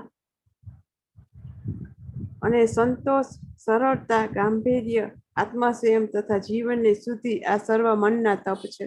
હરે કૃષ્ણ. અચ્છા, રિપીટ થયું લાગે. અચ્છા, ઓકે, થેન્ક યુ. હરે કૃષ્ણ માતાજી. ઓકે, તો હવે અહીંયા કહે છે કે સંતોષ, સરળતા અને ગંભીરતા તથા આત્મસંયમ આ પણ જીવનના શુદ્ધિ. તો હરે કૃષ્ણ. સોરી. અને સંતોષ, સરળતા, ગાંભીર્ય, આત્મસંયમ તથા જીવનની શુદ્ધિ આ સર્વ મનના તપ છે. હરે કૃષ્ણ. હરે કૃષ્ણ. તમે ડિસ્કનેક્ટ થઈ ગયા લાગે છે. હા, વયું ગયું તું નેટ.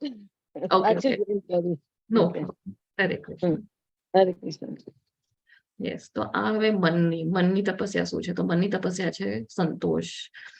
કે આપણે કે છે ઇન્દ્રિય તૃપ્તિ માટે આપણે વારંવાર આપણે એકદમ લાલસા હોય છે, તો એ નહીં, આપણે સંતોષ રહેવાનું. જે પણ છે આપણી પાસે છે યુ આર સેટિસ્ફાઈડ, સંતોષ છે. પછી એકદમ સિમ્પ્લિસિટી, સરળતા, એકદમ સિમ્પલ રહેવાનું છે, એકદમ ગંભીર રીતે કે આપણે બધું મેચ્યોરલી, અને સેલ્ફ કંટ્રોલ. જે મેં કીધું હતું આપણે મેરેજમાં પણ જે સેલ્ફ કંટ્રોલ છે, બોડીની પણ છે, પણ એકચ્યુઅલી આપણા માઇન્ડ કંટ્રોલ પણ થાય છે એનાથી. અને પ્યોરિફિકેશન, જે આપણી મનનું શુદ્ધિ થાય છે, બોડીની શુદ્ધિ થાય છે, તો પ્યોરિફિકેશન. તો એ બધું શું છે? મનની શુદ્ધતા છે. તો મનની શુદ્ધતા કેવી રીતે આવશે? જયારે આપણે આ બધું ઇન્દ્રિય તૃપ્તિ છોડશું તો આપણું ડિટેચમેન્ટ થશે, આપણે બધી જે આસક્તિ છે એ બધી છૂટતી જશે. અને આપણે જયારે બીજાનું સારું ઈચ્છીએ છીએ તો આપણે ગંભીરતામાં આવે છે, જયારે બધાનું સારું ઈચ્છવાનું આવે છે.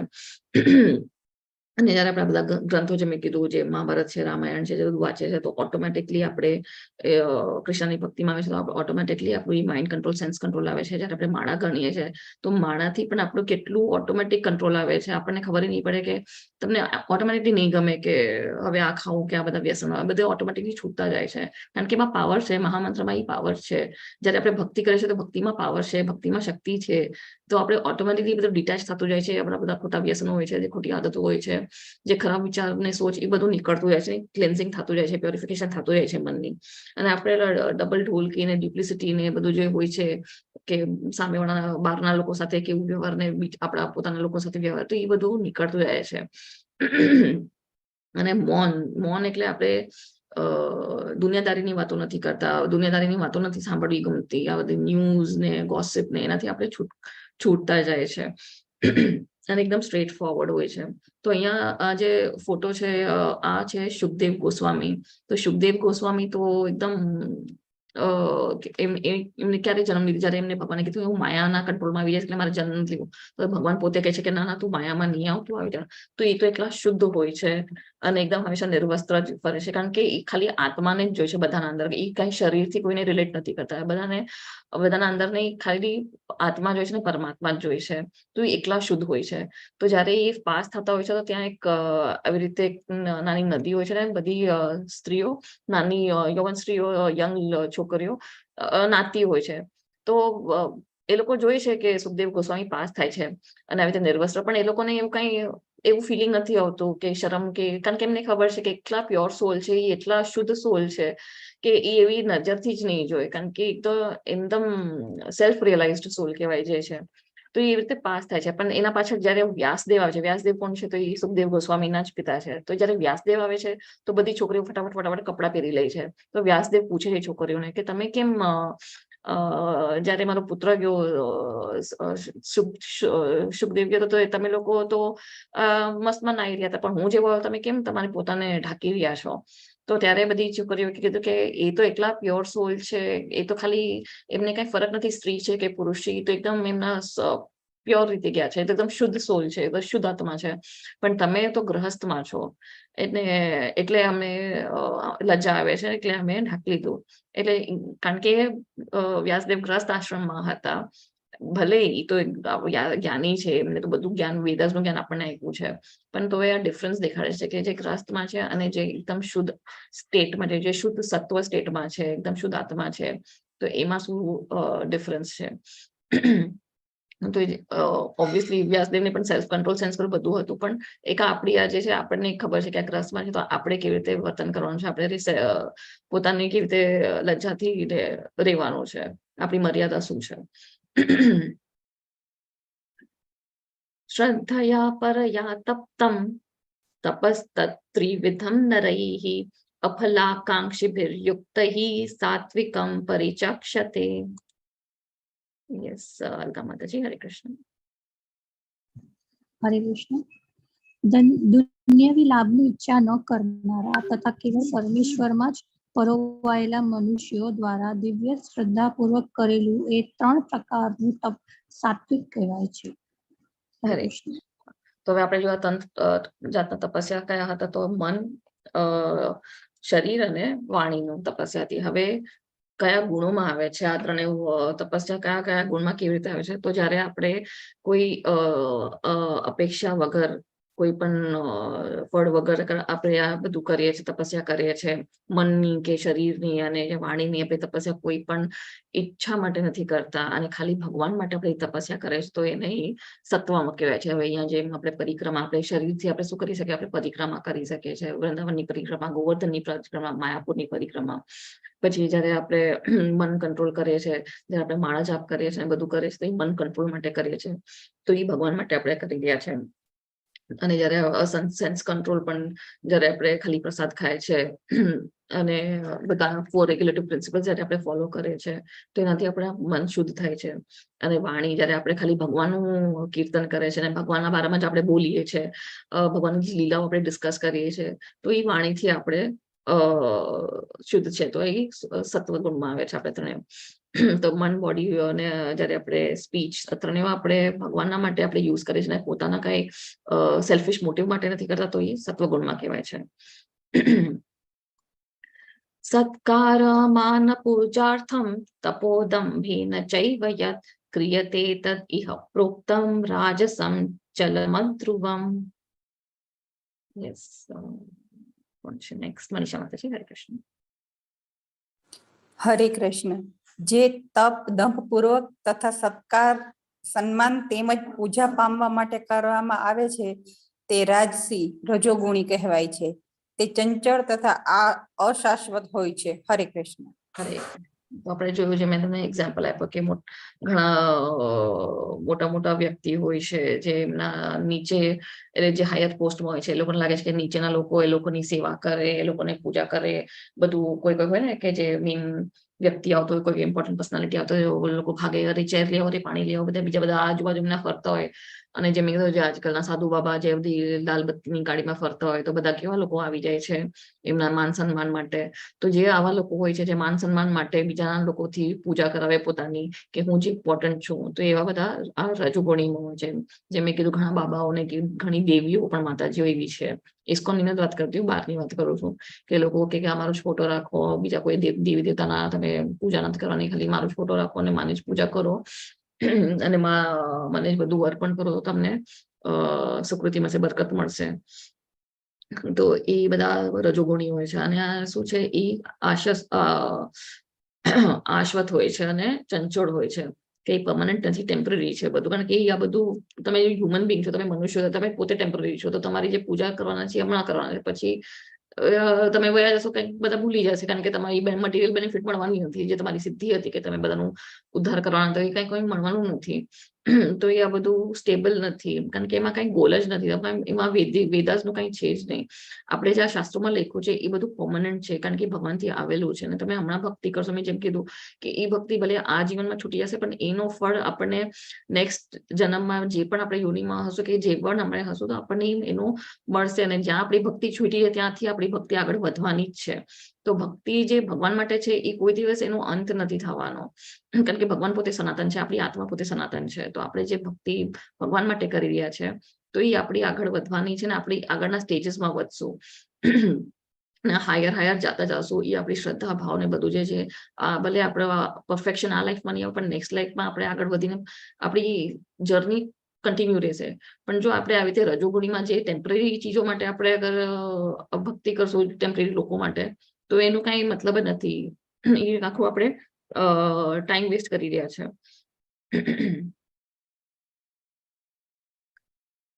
મૂઢગ્રાહેણાત્મનો યત પીડાયા ક્રિયતે તપઃ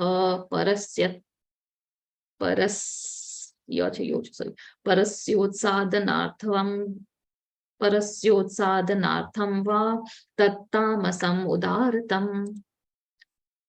યસ સરકા માતાજી. હરે કૃષ્ણ. મ્યુટ કરજો માતાજી. હરે કૃષ્ણ.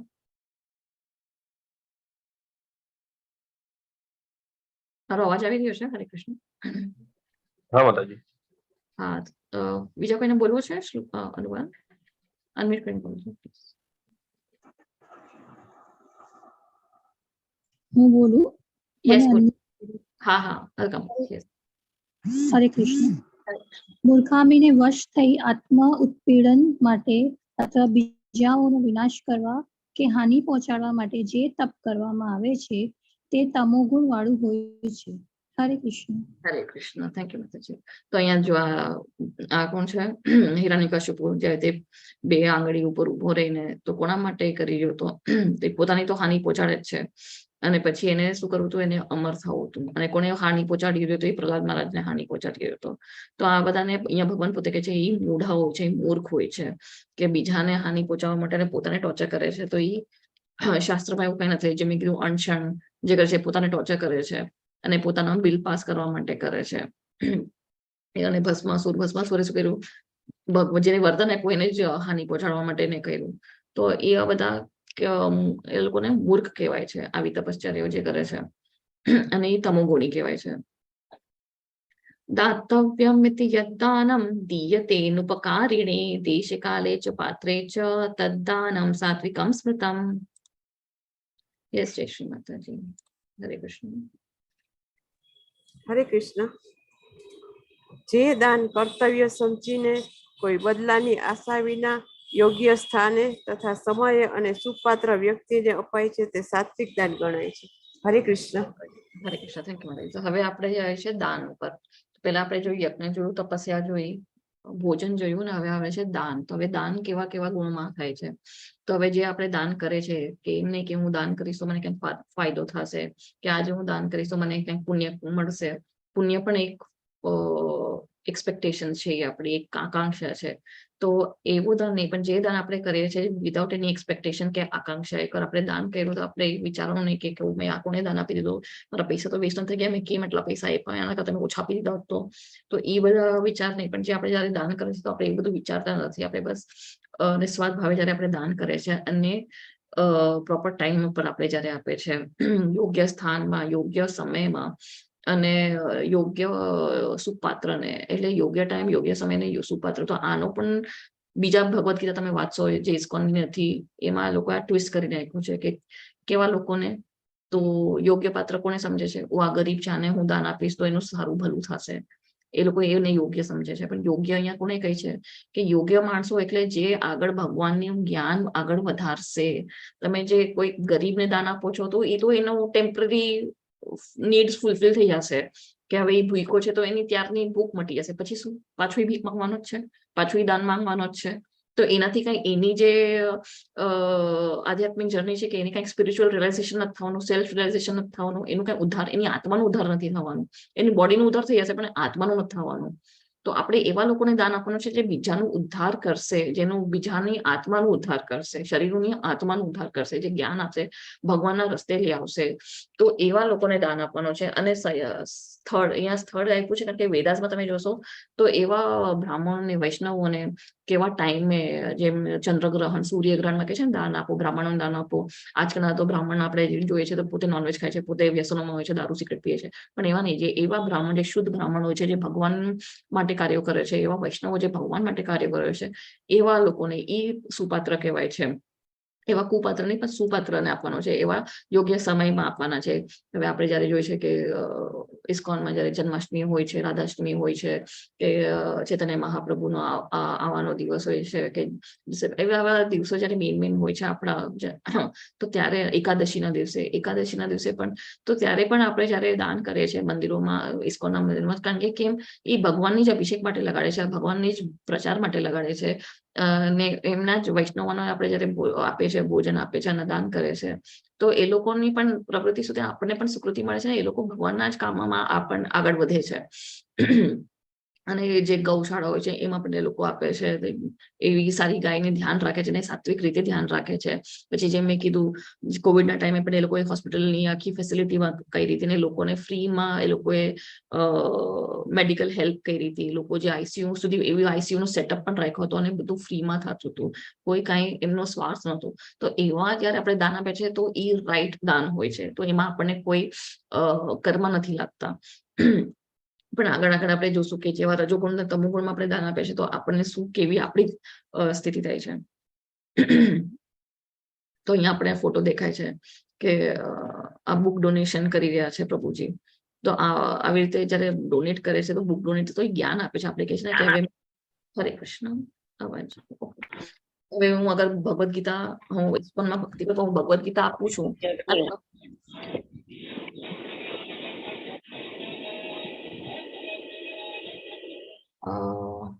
Yes.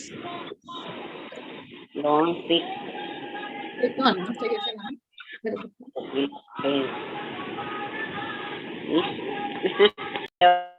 હરે કૃષ્ણ. યા તો જયારે હું અગર ભગવદ ગીતા ડોનેટ કરું અને પછી વિચારવું અરે આ માણસ વાંચશે કે નહીં, આ વ્યક્તિ વાંચશે કે નહીં, ક્યાંક નાખી દેશે કઈ, તો એવી રીતે નથી આપવાનું. આપણે જયારે ભગવદ ગીતા આપીએ છીએ તો આપણે કૃષ્ણ આપે છે, પછી કૃષ્ણ જોશે કે એવલાને ભગવદ ગીતા વાંચવી છે નથી વાંચવી, એ એનું લુકઆઉટ છે. આપણે એ શ્રદ્ધા ભાવથી આપવાનું છે કે આપણે કોઈને જ્ઞાન આપ્યું છે, પછી આપણે મ્યાના ઉપર આપીને ટાઈમ વેસ્ટ કર્યો, મારા પૈસા વેસ્ટ ગયા, કે આ વાંચશે કે નહીં, એવા થોટ્સ નથી રાખવાના.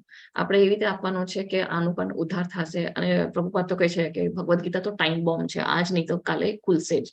અને આ હું કહી શકું છું કે યસ, એ પ્રભુપાદના વર્ષ એ ટ્રુ છે, કારણ કે મારી પાસે ભગવદ ગીતા, હું કહું છું, મેં 2012માં લીધી હતી. આજે 10-11 વર્ષ પહેલા મેં ભગવદ ગીતા લીધી હતી, અને ખુલી ક્યારે છે, 2 વર્ષ પહેલા મેં ખુલી છે. તો અને પછી આજ ભગવદ ગીતા ખોલી ત્યારે પણ મને કઈ સમજાવડું નહીં, પાછી મેં બંધ કરીને રાખી દીધી. આ તો શોર્ટ કે મને આ લિંક મળી, ઇસ્કોન મેંગલુરુની લિંક મળી, L1 લેવલ 1 નો કોર્સ કર્યો, અને જ્યારે મેં બધું સાંભળ્યું ત્યારે મને રિયલાઇઝેશન થયું કે જ્યારે પ્રભુપાદ કહે છે કે આ એટમ ટાઈમ બોમ્બ છે, આ ખુલશે, તો એ સાચું હતું કે મારી પણ ભગવદ ગીતા ખુલી, ભલે 10 વર્ષ પછી ખુલી, પણ ખુલી તો ખરા, મેં વાંચી તો ખરા. કારણ કે બધાના જીવનમાં જયારે કૃષ્ણ આવે છે તો કૃષ્ણને ખબર છે કોના જીવનમાં જવાનું છે ને ક્યારે ખુલવાનું છે. એમના બધાની કેપેસિટી અલગ અલગ છે, બધાનો ટાઈમલાઈન અલગ અલગ હોય છે. તો આપણે જયારે દાન કરીશું આપણને પણ ખબર છે, આપણે પણ વાંચી, ક્યારેક તો વાંચીએ આપણે, ભલે આપણી પાસે ઘણા વર્ષોથી પડી હશે, ઘણા એવા એક્સપિરિયન્સ હશે. આ તો હું મારું પોતાનું કહું છું, હું તો વૈષ્ણવ ધર્મ પણ નથી તો પણ મેં રાખી હતી. મારો એવો ટાઈમ હતો કે મેં કીધું હું ખોલીશ ને વાંચીશ, કારણ કે મારો સમય એવો ચાલતો હતો. પણ મેળ જ ના થયો. અને જયારે આવ્યો 10 વર્ષ પછી જયારે મારા લાઈફમાં કઈ હતું નહીં, મેં કીધું ચલો હવે આ કોવિડ આવ્યું છે, કઈ કરવાનું છે ને, ત્યારે મેં કીધું ભગવદ્ ગીતા તો વાંચું, કઈક માઇન્ડ મારું ચેન્જ કરું. અને સમજાણીને પછી મને મળી લિંક અને વાંચીને હવે હું અહીંયા આ લેવલ સુધી હું પહોંચીશ કે અહીંયા હું બીજાને હું સમજાવીશ એવું મેં કઈક વિદેશ એક્સપેક્ટેશન રાખ્યો નહોતો. અને હજી મને એમ લાગે છે કે હું ક્વોલિફાઈડ નથી ભગવદ્ ગીતાનો પ્રચાર કરવા માટે, પણ આ કૃષ્ણની દયા છે કે આપણા ગુરુઓની દયા છે કે જે શિક્ષા ગુરુ છે એ લોકોની દયા છે કે હું અહીંયા આજે બોલી રહી છું. પણ હું મારા પોતાને તો ક્વોલિફાઈડ સમજતી નથી હજી પણ, કારણ કે હું હજી પોતે શીખી રહી છું, હજી હું પોતે જાણી રહી છું. પણ તો એ જયારે આપણે કહે છે કે આપણે જયારે દાન કરીએ ભગવદ્ ગીતાનો, તો એવા લોકો ભલે આપણે કોઈને પણ દાન કરે તો એ ભગવાનને આપણે દાન કરી રહ્યા છે, તો એ એવો ભાવ નથી રાખવાનો, નિસ્વાર્થ ભાવ રાખવાનો છે. અને જયારે આપણે દાન કરે છે, પૈસા દાન કરે છે કે તમારે કોઈને અન્ન દાન કરવું છે, તો આપણે એ સમય અને વ્યક્તિ જોવાનું છે કે આપણે કોને દાન કરીશું. આવા વૈષ્ણવ અને જે આવા બ્રાહ્મણો છે જે બીજાને આપણે આ બધું જ્ઞાન આપે છે એમને કરવાનો છે, જે ભક્તિમાં લાગેલા છે, જે શુદ્ધ ભક્તિમાં લાગેલા છે.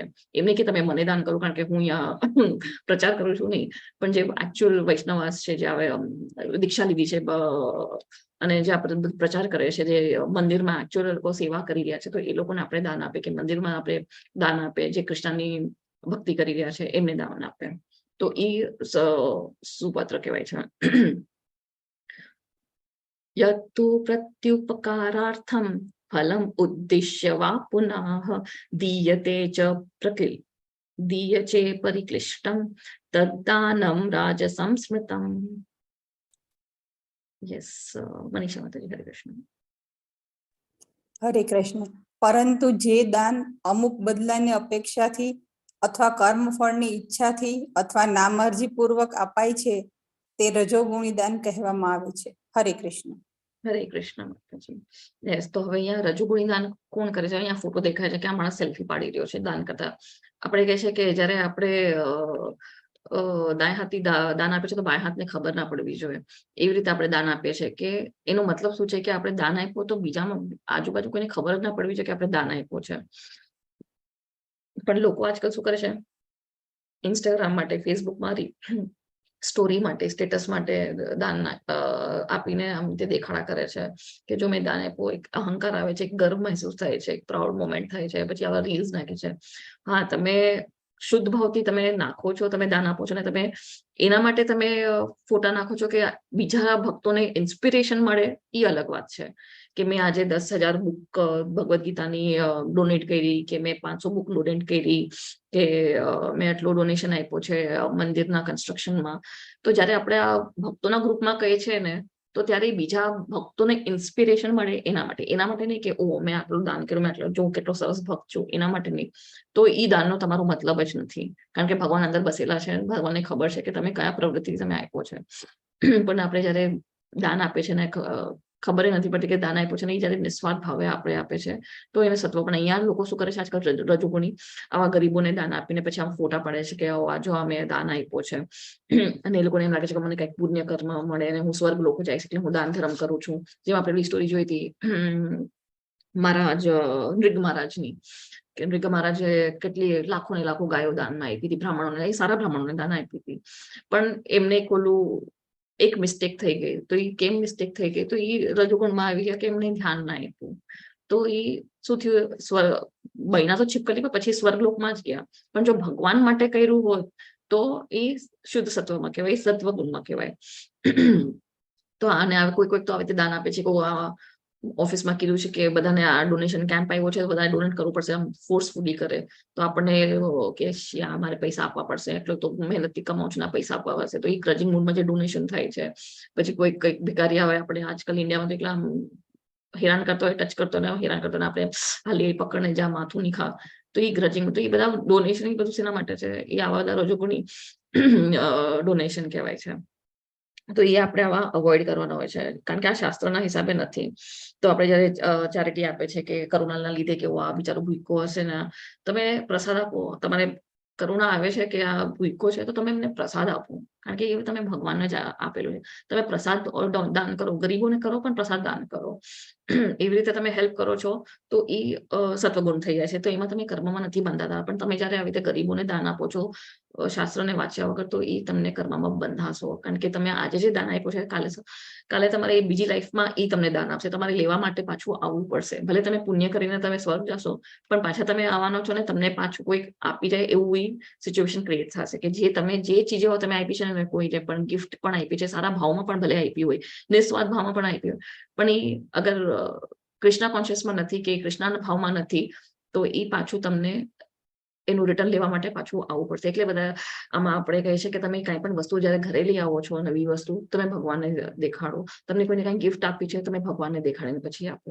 તો અને તમે જે ગિફ્ટ આપી તો તમે ભગવદ ગીતા આપો, ભાગવતમનું સેટ આપો, તમે જાપમાળા આપો, કે ભગવાનનું કાંઈ પણ નાની બુકો હોય, કૃષ્ણ બુક હોય, એવું બધું ભગવાનના રિલેટેડ તમે આપો છો ને, ફોટા આપો, પોસ્ટર્સ આપો, તો એ અકર્મા થાય છે. તો તમે કર્મ, કારણ કે તમે ભગવાન જ આપી રહ્યા છો, તમે જ્ઞાન આપી રહ્યા છો. એવી રીતે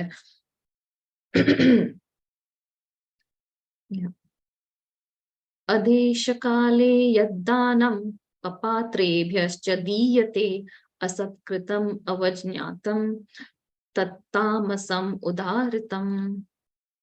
યસ, કોને લેવું છે અનુવાદ? અનમ્યુટ કરીને બોલજો. બોલો. એક મિનિટ માતાજી. હા, યસ માતાજી. હરે કૃષ્ણ. અને જે દાન ગમે તેવી અપવિત્ર જગ્યાએ, સૂચિત સમયે, કુપાત્ર માણસને અથવા પૂરતું ધ્યાન તથા આદર આપ્યા વિના અપાય છે, તે તામસી કહેવાય છે. હરે કૃષ્ણ. થેન્ક યુ માતાજી. તો અહીંયા શું કહે છે કે આપણે જયારે યોગ્ય જગા નથી હોતી, અપવિત્ર જગા હોય છે, અને એવા સમય પણ અનુકૂળ સમય નથી હોતો, એવા ટાઈમે આપણે આપે છે. અને જે કુપાત્ર હોય છે, જયારે આપણે એને દાન આપે છે, કોઈ રિસ્પેક્ટ વગર, કોઈ આદર વગર, કોઈ ધ્યાન વગર, તો એ તમોગુણી કહેવાય છે. તો હવે અહીંયા ફોટો દેખાય છે, તો અહીંયા શું લખેલું છે? Help, I need money for weed. Weed એટલે ચરસ ગાંજા. અને તમે આ યુએસમાં જાઓ કે યુરોપિયન કન્ટ્રીમાં તમે અગર ગયા હશો કે જોશો, તો ત્યાં આવા લોકો છે. અને મેં પોતે જોયું છે કે લોકો આવી રીતે ભીખ માંગી રહ્યા છે. શેના માટે માંગી રહ્યા છે? ચરસ ગાંજા માટે, દારૂ માટે પણ. અને લોકો એવા દાને કરે છે, એક બોટલ આપી દે, દારૂની બોટલ આપી દે, વીડ આપી દે, દાન કરે. કારણ કે એ લોકો પોતે પીતા હોય તો એ લોકોને એમ લાગે મને ખબર છે કે આની તરફ શું છે, એટલે હું આનું દાન. પણ આ કઈ શાસ્ત્રમાં આવા દાન કીધા છે? તો આને કહેવાય છે કુપાત્ર. કારણ કે એ વીડ પીસે શું થશે? એનું મગજ ખરાબ થશે અને બીજાનું મગજ ખરાબ કરશે.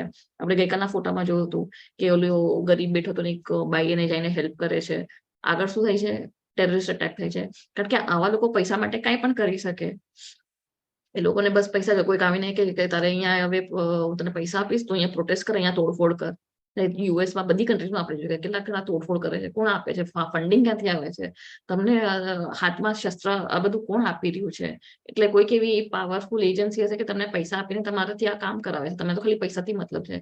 એટલે જયારે આવા દાન કરો છો આવા લોકોને, તો ક્યાં એ તમને પણ એનું નુકસાન મળશે, તમારે પણ એનું તમે બંધનમાં આવો છો. તમે આજે ગરીબને આપી દેશો પૈસા, પણ એ પૈસાનો શું કરે છે એ આપણને નથી ખબર. દારૂ લઈને ચરસ પીતો હશે તો એ તમને નથી ખબર. કોઈક નોનવેજ ખાતું હશે તો તમને પણ એનો કર્મ લાગશે. એટલે અહીંયા કહે છે કે આપણે સુપાત્રને જે કેમ આપવાનું છે? કારણ કે એ લોકો કૃષ્ણના જ ભક્તિમાં આગળ એ યુઝ કરશે. જે આપણે દાન કરશે એમના જ ભક્તિમાં આગળ વધારશે. પણ જે આવી તે લોકોને આપણે આપે છે કઈ જાણ્યા વગર કે આ કોણ છે, શું કરવાનું છે પૈસાનું, જઈને કોઈનો મર્ડર ના કરીને, ચરસ ના ખાય, કે કોઈ જીવને મારીને પોતે ના ખાય, કે ચોરી ચકારી ના કરે. તો એવા લોકોને જયારે આપણે, અને આપણે એમ પણ વિચારે કરે કે આને પૈસા આપી દે તો ચોરી કરશે, એના કરતા પૈસા આપી દો. પણ તમને શું ખબર છે આગળ એ પૈસાનું શું થાય છે? તો આપણને એ કર્મ લાગે છે. તો આવા લોકોને આપણે જયારે દાન કરે છે તો એ આપણે તમોગુણીમાં કહેવાય છે. કારણ કે આપણને પણ પછી એનું રિએક્શન મળવાનું છે આગળ.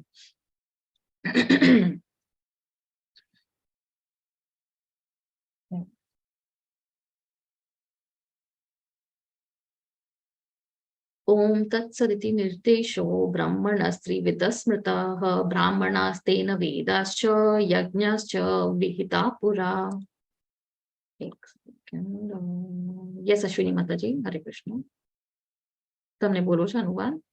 અનુવાદ નથી ગુજરાતીમાં. હરે કૃષ્ણ. નથી અનુવાદ? અચ્છા, એક સેકન્ડ. હરે કૃષ્ણ. સર્જનની શરૂઆતથી ઓમ તત્સત આ ત્રણેય શબ્દો પરમ સત્યનો નિર્દેશ કરવા માટે પ્રયુક્ત કરાયા રહ્યા છે.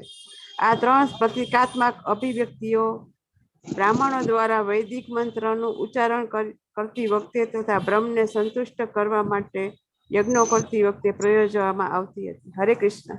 હરે કૃષ્ણ. એક મિનિટ.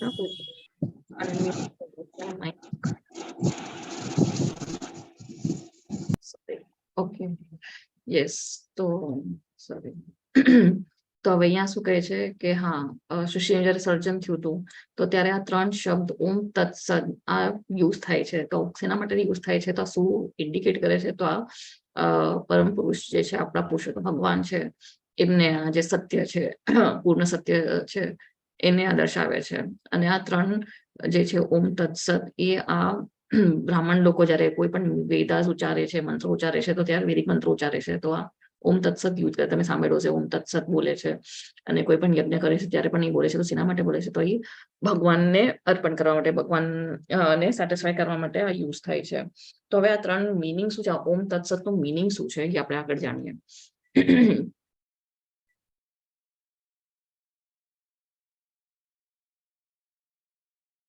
યસ. હરે કૃષ્ણ. અશ્વિની માતાજી, તમને બોલવો છે શ્લોક અનુવાદ? એક સેકન્ડ. યસ, અનમ્યુટ કરજો. યા. હરે કૃષ્ણ. અશ્વિની માતાજી બોલો. તમે બોલું છે અશ્વિની માતાજી? માટે બ્રાહ્મણની પ્રાપ્તિ માટે યોગીજન શાસ્ત્રોક્ત વિધિ પ્રમાણે યજ્ઞ, દાન તથા તપ સર્વ ક્રિયાઓનો શુભારંભ હંમેશા ઓમથી કરે છે. જય શ્રી કૃષ્ણ. થેન્ક યુ માતાજી. હરે કૃષ્ણ. તો હવે અહીંયા શું કહે છે? તો હવે જયારે ઓમ અહીંયા લખ્યું છે ઓમ તદ વિષ્ણુ પરમપદા, આ ઋગ્વેદમાં આવેલું છે 21મા સ્કંદમાં 22મા અધ્યાયના 20મા શ્લોકમાં, કે જયારે આપણે કાંઈ પણ દિવ્ય કામ કરતા હોય છે કે શાસ્ત્રના હિસાબે આપણે કાંઈ પણ તપસ્યા કે દાન કે યજ્ઞ કરે છે, તો આપણે ઓમ કહીએ છીએ. તો ઓમ એટલે શું? ભગવાન પોતે સ્વયં એમને ઓમ. તો ભગવાન આપણે 11મા અધ્યાયમાં પણ જોયું, તો 10મા અધ્યાય કે હું જ ઓમ છું. વૈદિક મંત્રોમાં હું ઓમ છું. તો અહીંયા ઓમ ભગવાનને દર્શાવે છે. પછી અહીંયા નીચે કહે છે કે ઓમ એટલે વિષ્ણુ. અને વૈદિક મંત્રોમાં આપણે કોઈ પણ વૈદિક મંત્રો ઉપાડ્યો તો એમાં આપણે સ્ટાર્ટિંગ નો વર્ડ હોય છે ઓમ. ઓમથી જ સ્ટાર્ટ થાય છે. તો એ ઓમ શું છે? તો એ સુપ્રીમ જે ગોલ છે, જે એકચ્યુઅલ જે લક્ષ્ય છે, સર્વોચ્ચ લક્ષ્ય શું છે? તો એ મુક્તિ માટે છે, એ ભગવાનને પ્રાપ્ત કરવા માટે છે. તો એટલે ત્યારે આપણે ઓમ કહે છે. તો જે બધા વેદાસનું, આપણે બધા યજ્ઞનું, બધા તપશ્ચર્યાનું, બધા દાનોનું એકચ્યુઅલ ગોલ શું છે?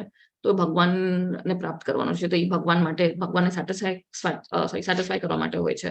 તો એને ત્યારે આપણે ઓમ યુઝ કરે છે. તો એ ઓમ કોને આઈડેન્ટિફાય કરે છે? વિષ્ણુ ભગવાન એટલે કૃષ્ણ ભગવાનને જ આઈડેન્ટિફાય કરે છે. એટલે ત્યારે ઓમ કહેવાય છે. હવે સત કોને કહે છે? યસ, અલકા માતાજી. હરે કૃષ્ણ. હરે કૃષ્ણ. મનુષ્ય કર્મ ફળની ઈચ્છા રાખ્યા વિના વિવિધ પ્રકારના યજ્ઞ, તપ તથા દાન તત્ શબ્દ કહીને કરવા જોઈએ. આવા દિવ્ય કાર્યોનો ઉદ્દેશ્ય ભવબંધનમાંથી મુક્તિ પામવાનો હોય છે. હરે કૃષ્ણ. હરે કૃષ્ણ. નીચેનો પણ વાંચી લેજો. ચંદો તત્ મુક્તિ ખાતર અનાસક્તિથી કરેલા કર્મોનું વર્ણન કરે છે.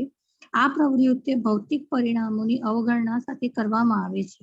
હરે કૃષ્ણ. હરે કૃષ્ણ. યસ. તો અહીંયા કહે છે કે હવે સત, તો સત એટલે શું છે? કે આપણે જયારે કોઈ ભૌતિક ઈચ્છા રાખી નથી રહ્યા, કે કોઈ આપણને કઈ કર્મફળ મળે એની ઈચ્છા નથી રાખી, તો ત્યારે આપણે આજે યજ્ઞ, દાન ને તપ કરે છે, તો આપણે તત કહે છે. તો ત્યારે તત કહેવાય છે. જયારે આપણે કોઈ પણ ઈચ્છા વગર આપણે જે દાન, તપ, યજ્ઞ ને કરે છે, તો કોઈ ઈચ્છા કે કોઈ આપણી કોઈ સ્વાર્થ નથી હોતો, તો તેને તત કહેવાય છે. અને એ બધું આપણે આજે બંધનના જે ભૌતિક જીવનનું બંધનમાંથી આપણને મુક્ત કરે છે. એટલે આપણે તત યુઝ કરીએ છીએ. તો ઓમ શું છે? વિષ્ણુ છે. તત શું છે? કે આપણે આ બધું મુક્તિ મળે આ બધા ભૌતિક ચીજોથી, એનાથી આપણે જયારે મુક્ત થાય છે તો એટલે તત યુઝ કરે છે. આપણે બધું યજ્ઞ, તપસ્યા અને દાન કેમ કરે છે? તો આપણને આ કર્મના બંધનમાંથી આપણને મુક્તિ મળે એટલે આપણે બધા દાન તપ કરે છે. પણ હવે કેવા દાન તપ કરવાના છે? તો આપણે ભગવાન માટે કરવાના છે. એ આપણે જોયું કે કેવા દાન કરવા જોઈએ, કેવા ભાવમાં કરવા જોઈએ, તો ત્યારે આપણને મુક્તિ મળશે. પણ આપણે હવે તે ગરીબોને આપશું કે એમાં દાન કરશું, એવી તપસ્યા કરશું કે આપણને કંઈક મળે એની ઈચ્છા કરશું, તો એ કર્મમાં જ બાંધવાના છે. તો મુક્તિ માટે આપણે ભગવાનને હિસાબે આપણે દાન, તપ અને યજ્ઞ કરે છે. તો ત્યારે એને તત કહેવાય છે. તો ઓમ વિષ્ણુ ભગવાન માટે છે ને તત છે કે જયારે આપણે નિસ્વાર્થ ભાવે કે કોઈ કર્મ ફળની ઈચ્છા વગર આપણે જયારે કરે છે તેને તત કહેવાય છે. અને અહીંયા મુક્તિ માટે, હા, કોઈ પણ એટેચમેન્ટ માટે નહીં કે હું મને આનું કર્મ ફળ મળશે, માનો કઈ ફાયદો મળવાનો છે કે મારું સ્ટેટસ સિમ્બોલ થશે કે મને માન સન્માન મળશે, એ બધા કોઈ ઈચ્છા ભાવ નથી હોતી. આપણે એકદમ ડિટેચ રહી છે અને મુક્તિ માટે આપણે જયારે કરી રહ્યા છે તો એને તત કહેવાય છે. તો એવી બધી એક્ટિવિટીઝ જયારે આપણે કરીશું તો એને તત કહેવાય છે. હવે સત શું છે? યસ, મનીષા માતાજી, હરે કૃષ્ણ. હરે કૃષ્ણ. પરમ સત્ય એ ભક્તિમય યજ્ઞનું લક્ષ્ય છે અને તેને સત શબ્દથી સૂચિત કરવામાં આવે છે. હે પૃથાપુત્ર, આવા યજ્ઞોને કરતા પણ સત કહેવાય છે અને એ જ પ્રમાણે યજ્ઞ, તપ તથા દાનના બધા કર્મો પણ સત કહેવાય છે કે જે પૂર્ણ પુરુષોત્તમ પરમેશ્વરને પ્રસન્ન કરવા માટે કરવામાં આવે છે. હરે કૃષ્ણ. હરે કૃષ્ણ. નીચેનું પણ વાંચી લેજો માતાજી. જી. સત એટલે શાશ્વત, પ્રભુની સેવા માટે કરવામાં આવેલી પ્રવૃત્તિઓ સાચા આધ્યાત્મિક સ્વભાવને પ્રગટ કરે છે. આવી પ્રવૃત્તિમાં ક્રિયાઓને કરનારા શાશ્વત બને છે. પ્રવૃત્તિઓ શાશ્વતને ધ્યાનમાં રાખીને કરવામાં આવે છે અને પ્રવૃત્તિઓના ફાયદા શાશ્વત છે. હરે કૃષ્ણ. હરે કૃષ્ણ. યસ. તો હવે એના ફાયદા શું છે? શાશ્વત છે. તો સત એટલે શું? તો સત એટલે જયારે આપણને ખબર છે કે આપણે અગર જયારે ભક્તિ કરી રહ્યા છે, ભક્તિમાં આપણે જયારે યજ્ઞ કરી રહ્યા છે, આપણો ભક્તિમાં યજ્ઞ શું છે? તો આપણે નામનો જાપ, મહામંત્રનો જાપ, પછી ભક્તિમાં આપણે તપસ્યા, જયારે આપણે 4 રેગ્યુલેટિવ પ્રિન્સિપલ ફોલો કરશે તો એ તપસ્યા છે આપણી ભક્તિમાં. અને પછી ભક્તિમાં આપણે જયારે દાન, જયારે આપણે ભગવાનના ક્રિયાઓ માટે દાન કરી રહ્યા છે, આપણે ભગવાન માટે આપણે ભોગ બનાવી રહ્યા છે, બધા કાર્યો કરે છે, મંદિરમાં આપણે સાફ સફાઈ કરીએ છીએ, સેવા આપીએ છીએ, ભગવદ ગીતા આપણે વેચીએ છીએ, ડોનેટ કરીએ છીએ, તો એ બધું ભક્તિ ભાવમાં હોય છે, ભગવાન કૃષ્ણ માટે હોય છે. તો જે પણ કાર્ય આપણે કૃષ્ણ ભગવાન માટે કરે છે તો એ સત કહેવાય છે ને. અને જે વ્યક્તિ આ બધું કરી રહ્યો છે, દાન, તપ ને યજ્ઞ, તો એને પણ સત કહેવાય છે. અને એકચ્યુઅલી સાચા ચીજો માટે છે, આધ્યાત્મિક ચીજ માટે, આપણી જર્ની આગળ વધે, આપણી પ્લેટફોર્મમાં આવે, આપણે ભગવાનની ભક્તિ મળે, ભગવાનનો પ્રેમ મળે, અને આપણા અલ્ટિમેટ ગોલ જે છે ભગવાન વિષ્ણુ છે, કૃષ્ણ ભગવાન છે, એ આપણું ડેસ્ટિનેશન છે. એટલે આપણે જયારે આ બધા કાર્યો કરે છે તો એ કૃષ્ણ ભગવાનને સેટિસ્ફાય કરવા માટે, એમને પ્રસન્ન કરવા માટે જયારે કાર્યો કરે છે તો એને સત કહેવાય છે. એટલે સત એટલે સનાતન, જે ઇટર્નલ છે, જે સનાતન છે, આપણે સચ્ચિદ આનંદ. સત એટલે ઇટર્નલ છે, એ શાશ્વત છે, એનું કઈ કોઈ દિવસ નાશ નથી થવાનું. તો આપણે જે પણ કાર્યો ભગવાન માટે કરે છે, એમ કે નાનોથી નાનું આપણે કઈ કામ કરીએ ભગવાન માટે, તો એ કોઈ દિવસ એનું જે ફળ છે એ પરમનન્ટ છે, એ કઈ ટેમ્પરરી નથી. એ હંમેશા આપણને એનું રિઝલ્ટ રહેશે જ. નાનીથી નાની પણ આપણે કંઈક સેક્રિફાઈસ કરશું કે તપસ્યા કરશું કે ચેરિટી કરશું ભગવાન માટે, તો એનો જે રિઝલ્ટ છે એ પરમનન્ટલી કાયમી રહેવાનું છે, કારણ કે એ સનાતન છે, એ સત છે. અને એ આખું જે ટ્રુ આઈડેન્ટિટી છે આપણા જે આધ્યાત્મિક નેચરનું, એ રિવીલ થાય છે. તો એમાં આપણા કોઈ બંધનમાં, કર્મના બંધનમાં નથી આવતો, કોઈ રિએક્શનમાં નથી આવતા. એ આપણા બધા અકર્મ થાય છે અને એકદમ ટ્રાન્સેન્ડેન્ટલ હોય છે, એકદમ ડિવાઇન થઈ જાય છે, સ્પિરિચ્યુઅલ થઈ જાય છે. બધી એક્ટિવિટી જે આપણે કૃષ્ણ માટે કરીએ છીએ એ બધી સ્પિરિચ્યુઅલ કહેવાય છે. એમાં કોઈ આપણે બંધનમાં આવતા નથી અને એકદમ આપણે પ્યોરિફાઈડ સ્ટેજમાં હોય છે. અને આપણું માઇન્ડ પણ એકદમ પ્યોરિફાઈડ હોય છે. અને એના ફાયદા પણ એમ જે અહીંયા લખ્યું છે એ શાશ્વત હોય છે.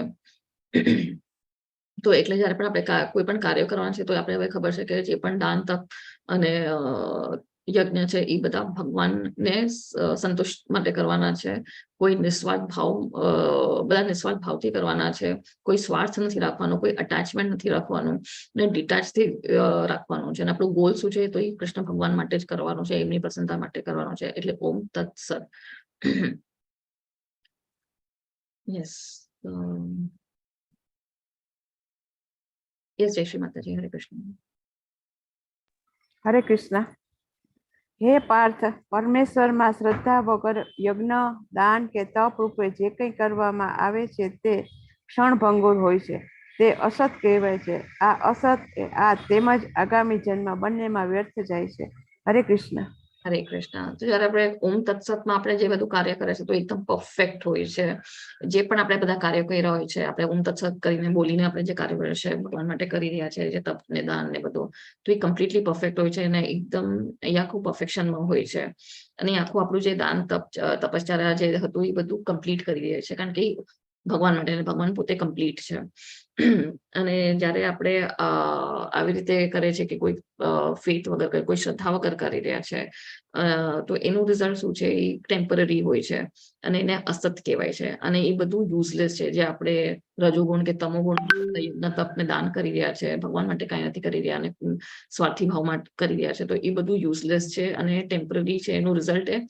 અને એનું ના આ લાઈફમાં કઈ યુઝફુલ થવાનું છે. આપણી આ આધ્યાત્મિક જર્ની છે એ આગળથી વધારે આપણે સેલ્ફ રિયલાઇઝ નથી થવાનું, આપણે આત્માની કઈ શુદ્ધિ નથી થવાની, ના આ લાઈફમાં આત્માની શુદ્ધિ થવાની, ના નેક્સ્ટ લાઈફમાં. એનું આપણને કઈ ફાયદો નથી મળવાનું. મળશે તો અમે બી તમે પુણ્ય કામ કરશો, તમે સ્વર્ગ લોક આવશો, પછી એની પુણ્ય કરસથી ખતમ થઈને આપણે પાછું નીચે આવવાનું છે. ને પાછું જ્યાંથી જેને આપણે દાન આપ્યું છે નેક્સ્ટ લાઈફમાં એ આપણને દાન આપશે. તો એ આપણું ચક્કર ચાલતું રહેશે. તો ભગવાનના શ્રદ્ધા વગર આપણે જે પણ કરે છે તો એ બધું અહીંયા ભગવાન પોતે કહે છે કે એ બધું ટાઈમ વેસ્ટ છે, યુઝલેસ છે, વ્યર્થ છે અને એનો કઈ ફાયદો નથી. ના આ લાઈફમાં કઈ ફાયદો, ના એન્ડના લાઈફમાં ફાયદો. તો હવે આપણને બધા આખા ચેપ્ટર અહીંયા એન્ડ થાય છે. હવે આપણે જોયું કે કેવા કેવા આપણે દાન કરવાના છે, કેવી યજ્ઞ કરવાના છે, કેવી તપસ્યા કરવાની છે, કેવું ભોજન ખાવાનું છે, અને જે આપણે જોયું શરીર અને માઇન્ડ અને વાત આપણી સ્પીચ કેવી હોવી જોઈએ, અને કેવા કેવા ગુણોમાં આપણે કેવા કેવા દાન હોય છે, એના ફાયદા શું છે.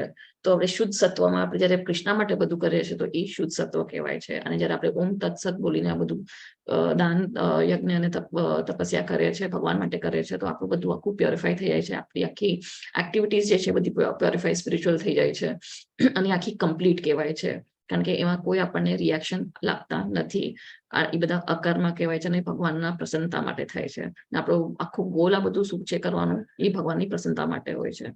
તો અહીંયા આપણું હવે ચેપ્ટર પૂરું થાય છે. સો વાંછકલ્પતરુભ્યશ્ચ કૃપાસિંધુભ્ય એવ ચ પતિતાનાં પાવનેભ્યો વૈષ્ણવેભ્યો નમો નમઃ. અનંતકોટિ વૈષ્ણવ વૃંદ કી જય. શ્રી પ્રભુપાદ કી જય. જય શ્રી કૃષ્ણ ચૈતન્ય પ્રભુ નિત્યાનંદ શ્રી અદ્વૈતા ગદાધર શ્રીવાસાદિ ગૌર ભક્ત વૃંદ. હરે કૃષ્ણ કૃષ્ણ હરે કૃષ્ણ, હરે કૃષ્ણ, કૃષ્ણ કૃષ્ણ હરે હરે, હરે રામ રામ રામ, હરે હરે. હરે કૃષ્ણ.